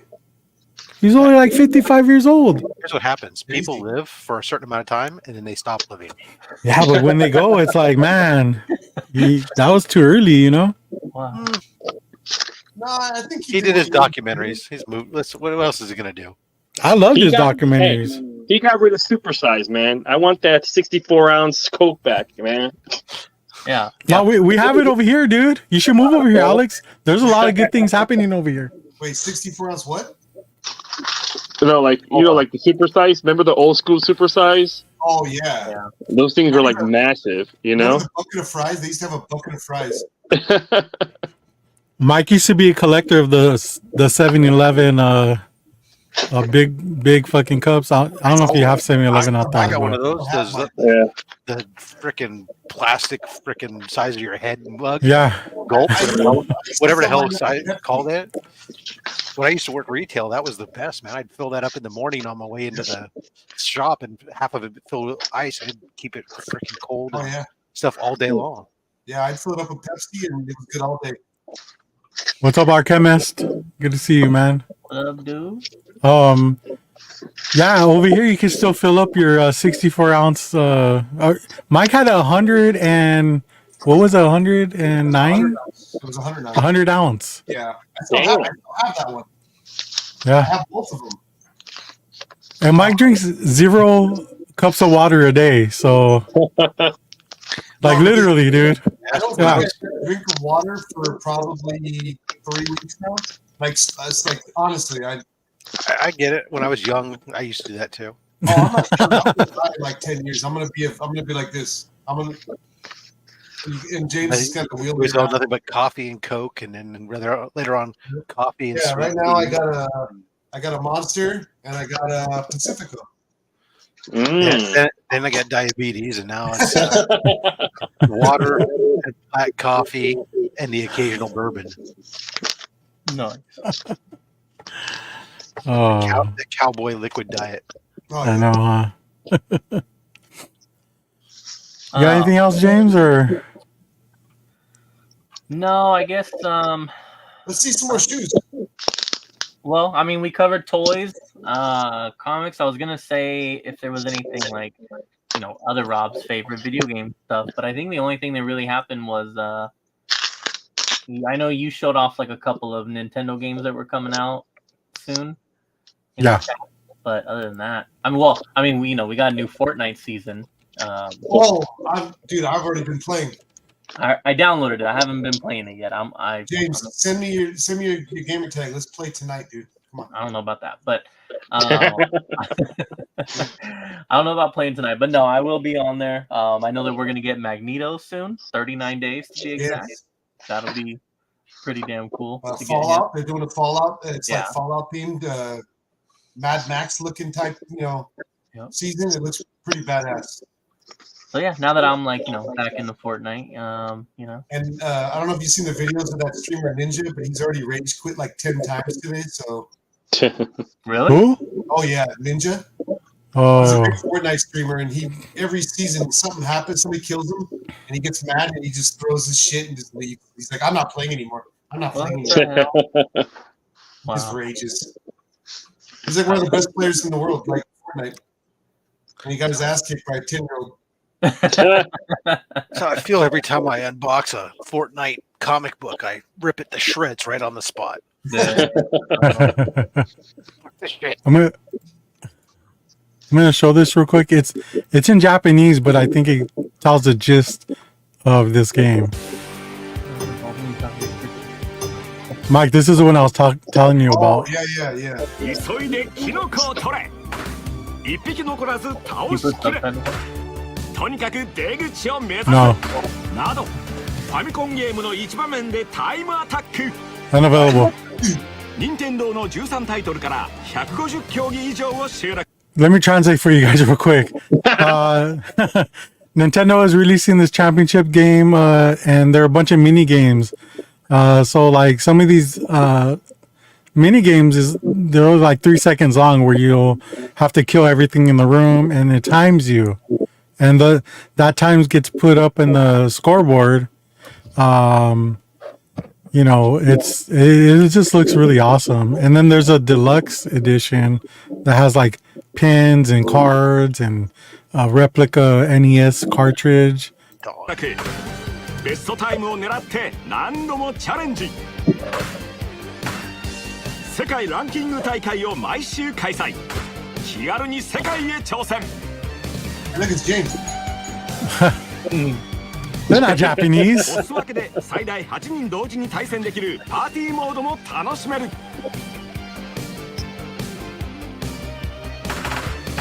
よし Now he's like, get out my house. Rage quit. The original Rage 任 quit. 天堂ワールドチャンピオンシップス Games, フ though. Like, ァミ looks コ like ン it's 世 got a 界 good 大 life 会 of game. ファミリーコン Look at that deluxe edition. さまざまな特典がセットになったスペシャルエディショ That's ン the も one. That's actually different from the US, actually, because you don't get the controllers or nothing like that. That's what the one thing I've always liked about Nintendo is when they do stuff like this, they always hook it like you get way more than you pay for it. Yeah. Like the extras and the bundles and stuff have always been like top notch. 世界大会の会場はここかい Oh, that's so funny. So, like, what do you guys think about that? And when I say that, I'm excluding Mike from it because he does not have a Switch. Hmm. I'm sorry, I'm over here buying bangers, dude. Me and Rob are the only ones with our walls full of giant size X-Men. Fuck all of you. Wow.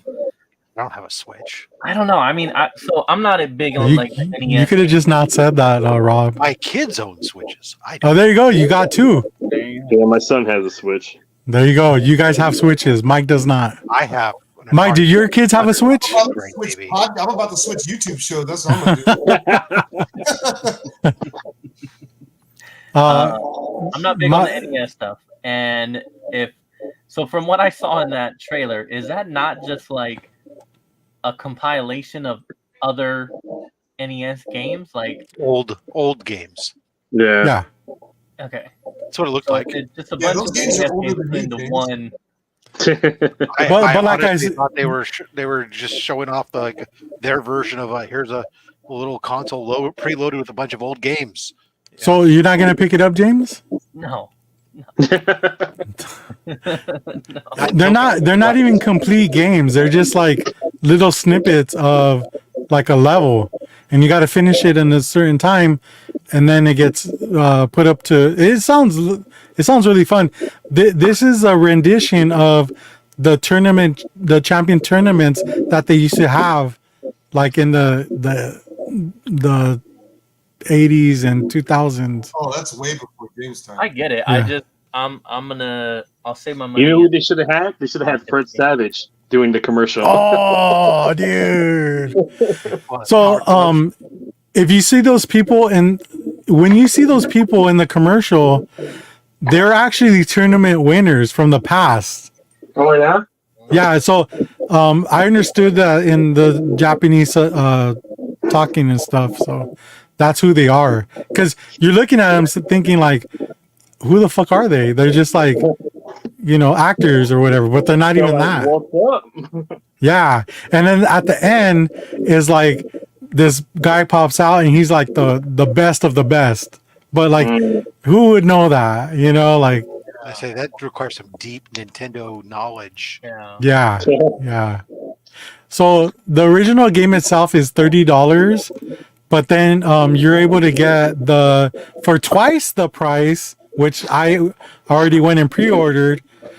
You actually get the deluxe edition, and this is what it comes with. This is the US version. Even though it has like Chinese or Japanese music in the background. So it's a 5-pin set, R cards. Look at that. Look at that.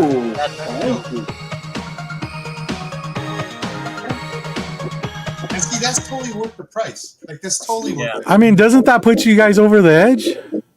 That's awesome. Yeah. I mean, that's our childhood, and James, whatever. So I'm wondering if those R cards are small enough to where you could send in to CGC to get graded. Because if they are, I want to do that. Yeah. So. Yeah, that would be cool. That'd be interesting. But I'm really excited about it. It comes out in July. Like I said, I already pre-ordered it, so I'm all in. Yeah, I wanted to ask you too about so when you beat the level or whatever, and you said it puts up the scores. Are you like, is it online compatible, or like does it put you? Yeah, yeah. Okay, so you get to see like actual. So all your friends get to see your scores, and then they try to beat it. Kind of like Daytona, when me and you used to play. Oh, here we go. That game that you could never beat me at. Yeah. No. Let me tell the real story. So we played Daytona, right? And Robert one day said, "Hey, download Daytona and try to beat my score." Alex, have you ever played Daytona before? No, dude. The last time I played really video games was Halo 2. So Daytona was an arcade game that they used to have at the arcades, and you would be able to sit in them, and like it was. I mean, it's a very popular game. Yeah. But yeah, so it took me weeks playing for like 3 hours a day, trying to beat this fucker score. And one day I finally beat it by like, I don't know, maybe like a second. Yeah. Like, not even a full second. And I'm like, and Robert his time was impossible. It took me almost a month to beat it. And I finally beat it. I don't know how I did it, but I said, "There you go, Robert." Like, it's not happening. I don't know. Maybe 3 hours later, he texted me and said, "Done." And it was by like a tenth of a second, and I deleted the game. I never touched that game again. I was so pissed. Never touched it again. It's unfortunate you deleted it because I still have it, and I was going to challenge you in the future, but no. I'll challenge you in any other game. Well, except what was the Blitz. other one? Blitz. So this guy found a cheat code, right? No. Shut up. Never cheated in my life. Shut the fuck up. This guy. Have you ever Just seen always somebody chose the blitz? Atlanta Falcons. Did you ever see someone play that game and blitz every single down and make it through? All he would do is blitz, and I could never get a pass off because he would blitz. When you got a good defense, I mean, you're gold, dude. You're over here trying to do offense. No, this guy was using the 1993 Detroit Lions or some bullshit, like just a garbage fucking. What can I say? How long is a goat, bro? Come on. No, it was terrible. He cheats, and he plays it off like he's good at these games. That's Mike's solution to everything is that people The only game cheat. he's good at is Gears of War. I'll give him that. He's good at Gears of War. Every fucking other game. I'm good at a lot of things, Mike. We got SD with the update. Yankees destroyed us. Oh man, that sucks, dude. Wow. Oh, Giants wait, won. good. They lost. Thank God, because the Dodgers lost too. Giants won. Just All throwing right, that out there. that's enough of Mike. Yep. He never learns. You never learn, Mike. Come on.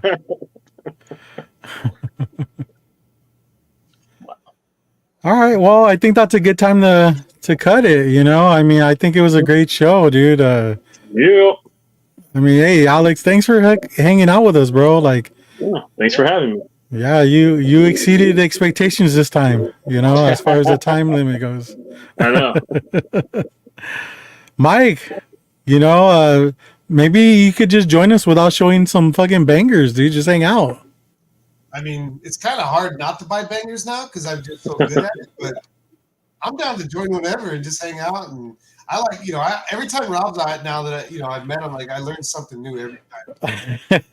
I love staring at that wall is beautiful. James, yours is complete ass, but his I'd rather stare at Robert's messed up bed than your wall. Hey, Mike, you want to know something I learned today?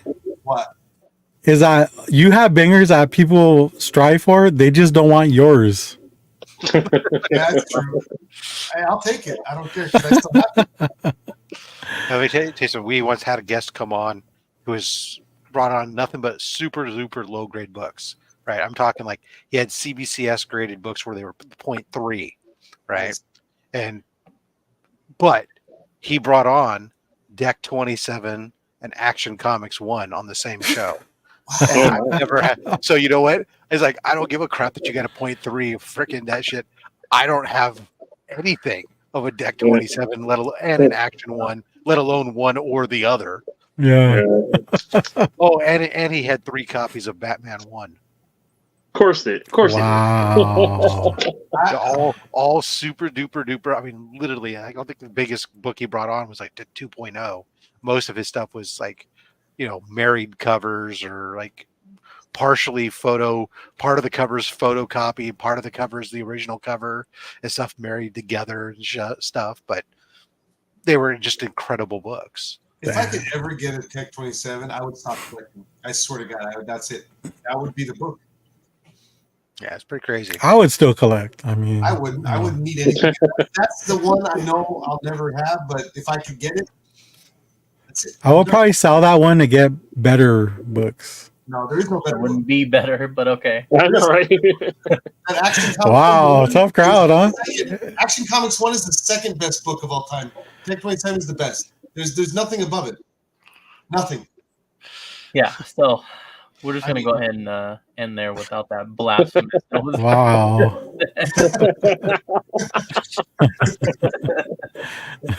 That's the hey guys, daddies are fighting. All right. Rob, what do you got coming up, man? Tomorrow, only slabs, 11:30 a.m. Pacific. Southern Comic Geek is on, and then later on in the week, next week on Thursday, I'm going to be.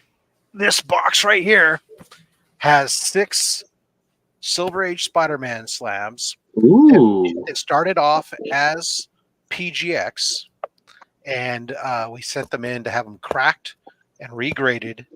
And they were all low to mid-grade books. So we're going to see how the grading held up in that process. Oh, and you pressed them too, right? I had them crack them, and they pressed them. Okay. And actually, they actually rejected pressing one of the books. They refused. Why? Because of brown pages? Because the cover was detached.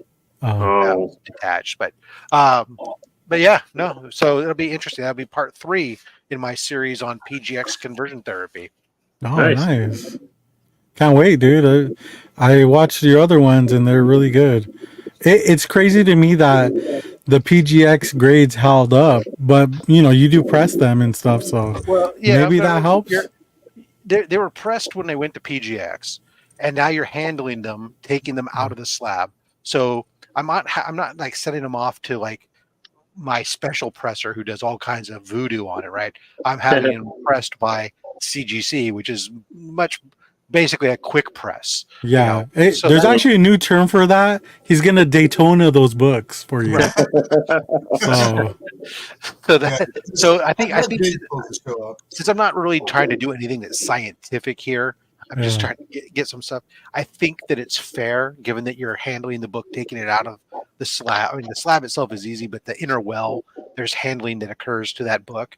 I think giving it a quick clean and press is fair, since it was cleaned and pressed when it went into PGX. Yeah. But those have all been modern books so far that went in as 9/8 and came back 9/8. So this is going to be Yeah. interesting because now we're going to go with some older books that weren't high grade books. They're middle Yeah. grade, which is a lot harder and more subjective. Yeah. So be interesting. And then after that, we're going to really challenge the biscuit. When I send JSA. it, I'm going to send next. We'll be sending in nothing but 10 PGX 10.0s and 9.9s. Oh, CGC will give any of them a 9.9 or a 10. that's gonna be tough, man. Seriously. Yeah, it's real tough to make that call to go ahead and say, yeah, I'm going to go and pull these. But So the 10, if you're sending the 10, are you going to have them press it as well? Yeah, I haven't. I feel like I should still. I mean, I don't know. Don't tell me what the books are, but are they mostly like pristine format, prestige format? No. No. Wow. No, matter of fact, one of them's like Square bound or no? No. Like I mean, I have a couple that are like lenticular ones, but there's some of them are like just regular comics, some Harley Quinn, Amanda Connor run stuff, and some other stuff like that came back 9.9s and 10s. The difference is, so PGX, there's how you always used to get more 9.9s and 10s out of them than anyone else. And it wasn't necessarily that they're looser. It's just that their scale's different. They started grading at a 10 and started deducting from there. CGC tells you that or used to tell you anyways, they started at a 9.8 and it started deducting from there. And if it had plus attributes, then they gave it these extra like pluses, a 9.9 and a 10. So those are like A plus and A plus. You don't normally get that. And so just by the virtue, if you start grading at a 9.8 and somebody else starts grading at a 10, you're going to get more 9.9s or 10s. Yeah. I mean, I got my first Metal Man. I got it at PGX 4, knowing that it was gonna, it probably wouldn't hold a grade. I pressed it and everything, sent it to CGC, and it got a 3.5, which I was fine with. It was pretty rough, but I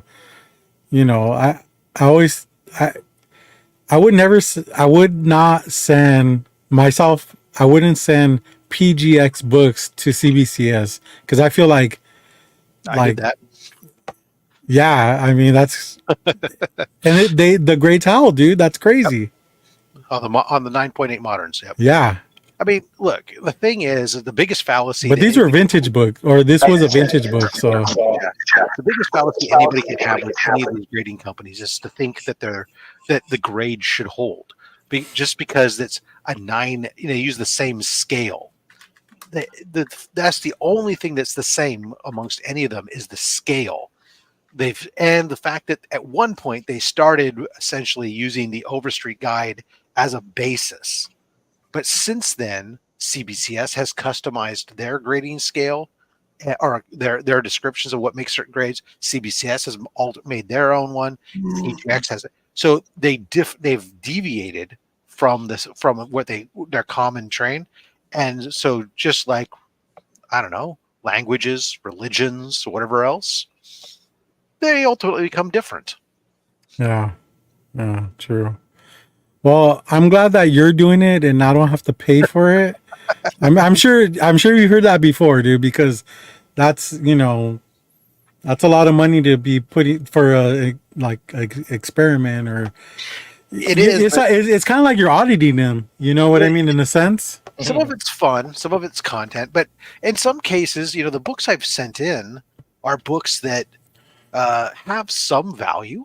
The last batch that went to CBCS, some of those books are $300 to $400 books, but they weren't if I tried to sell them as a PGX. Yeah. Not only, I might find somebody who's not afraid of PGX who'd pay, 3/4 of what you can get on a CGC. But the problem is the number of people. There's a lot of CGC only guys that won't even look at a PGX, even if it means they can get a screaming deal and they can reholder it for $14 or $20.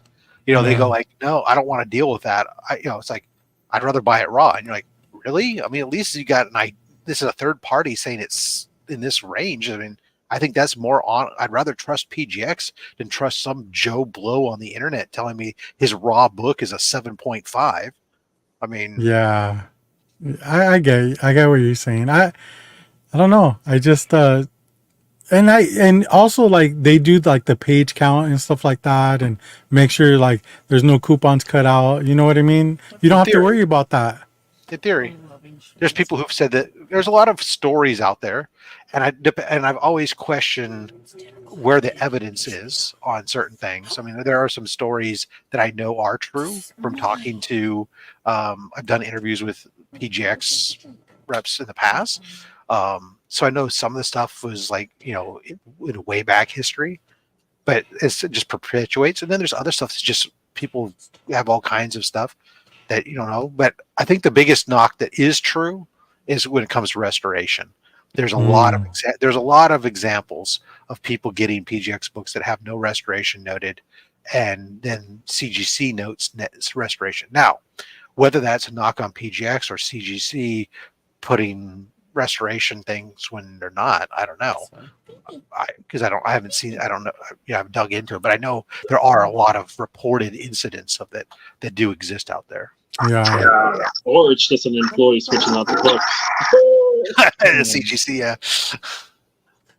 Well, I think you're pretty brave for doing that too, because like especially for sending in slabs already, because they have to bust them out of the slabs. And for me, the hardest part about doing that is cutting it out of the bag or the inner well. The inner well. And I mean, you could come like they don't really give you too much room to cut it out. So it's like these are really tough. Yeah. Yeah, you have to be very precise on that. I remember people used to use X-Acto knives to cut them out. That's what I use. Yeah. Yeah. I'll tell Okay. you, so like CGC, obviously PGX, super easy to bust out. And you saw like on my video, boom, it's popped out, right? That they give you a pretty decent room to cut the bag. I cut them with scissors. I can cut those with scissors, no problem. The CGC, super easy to crack their slab. Mike can attest to that. Well, he did it live on the show one time. Did you do the 2/3 or 1/3 of the way from the top smack? Oh, dude, I smashed it on the floor. Is that what you did? Smashed it right here on the floor until it broke open. Yeah, you just basically on the edge of a table, you just go about 1/3 down, smack, and the thing just pops right open. Yeah, no, I suplexed it. Oh yeah, but their inner well is tight, and you do have to be careful with it. I usually will use like a straight arm or like a 2x4 or something clamped down to guide so my blade can't shift off. Yeah. Just like you would a table saw or something. Yeah. The CBCS, man, those and halo slabs are the insanity if you try to break those damn things open. Yeah. So I've done it before. I just don't like it, because of that. And a lot of times they're not even my books. So you could do EGS, the old EGS ones, which weren't even meant to stay sealed. But I used to use the slab it yourself kits. But now the new EGS slab is basically a PGX slab, but it has 6 anchor points instead of 4. Wow. Oh, probably 2 in the middle, huh? Yeah, they put 2 extra in the middle, so it doesn't pop open as easy. But they're not sealing the label in, or at least they weren't. When last time when they first switched over, I got some samples sent to me that I did some reviews on, and they had some problems where their label was flopping around inside the nice the tray. But anyway, well, cool. Wrap it up. So yeah, we're gonna wrap it up. Thanks for showing up, guys. Had a great time. Thanks to the chat for joining us. Hope you guys had a great time too. But let's do it again next week. James, you want to take us out? Sure. We will see you guys all next Friday. We'll be back again, same time as late. Yeah, that's what I'm talking about. Low grades for life.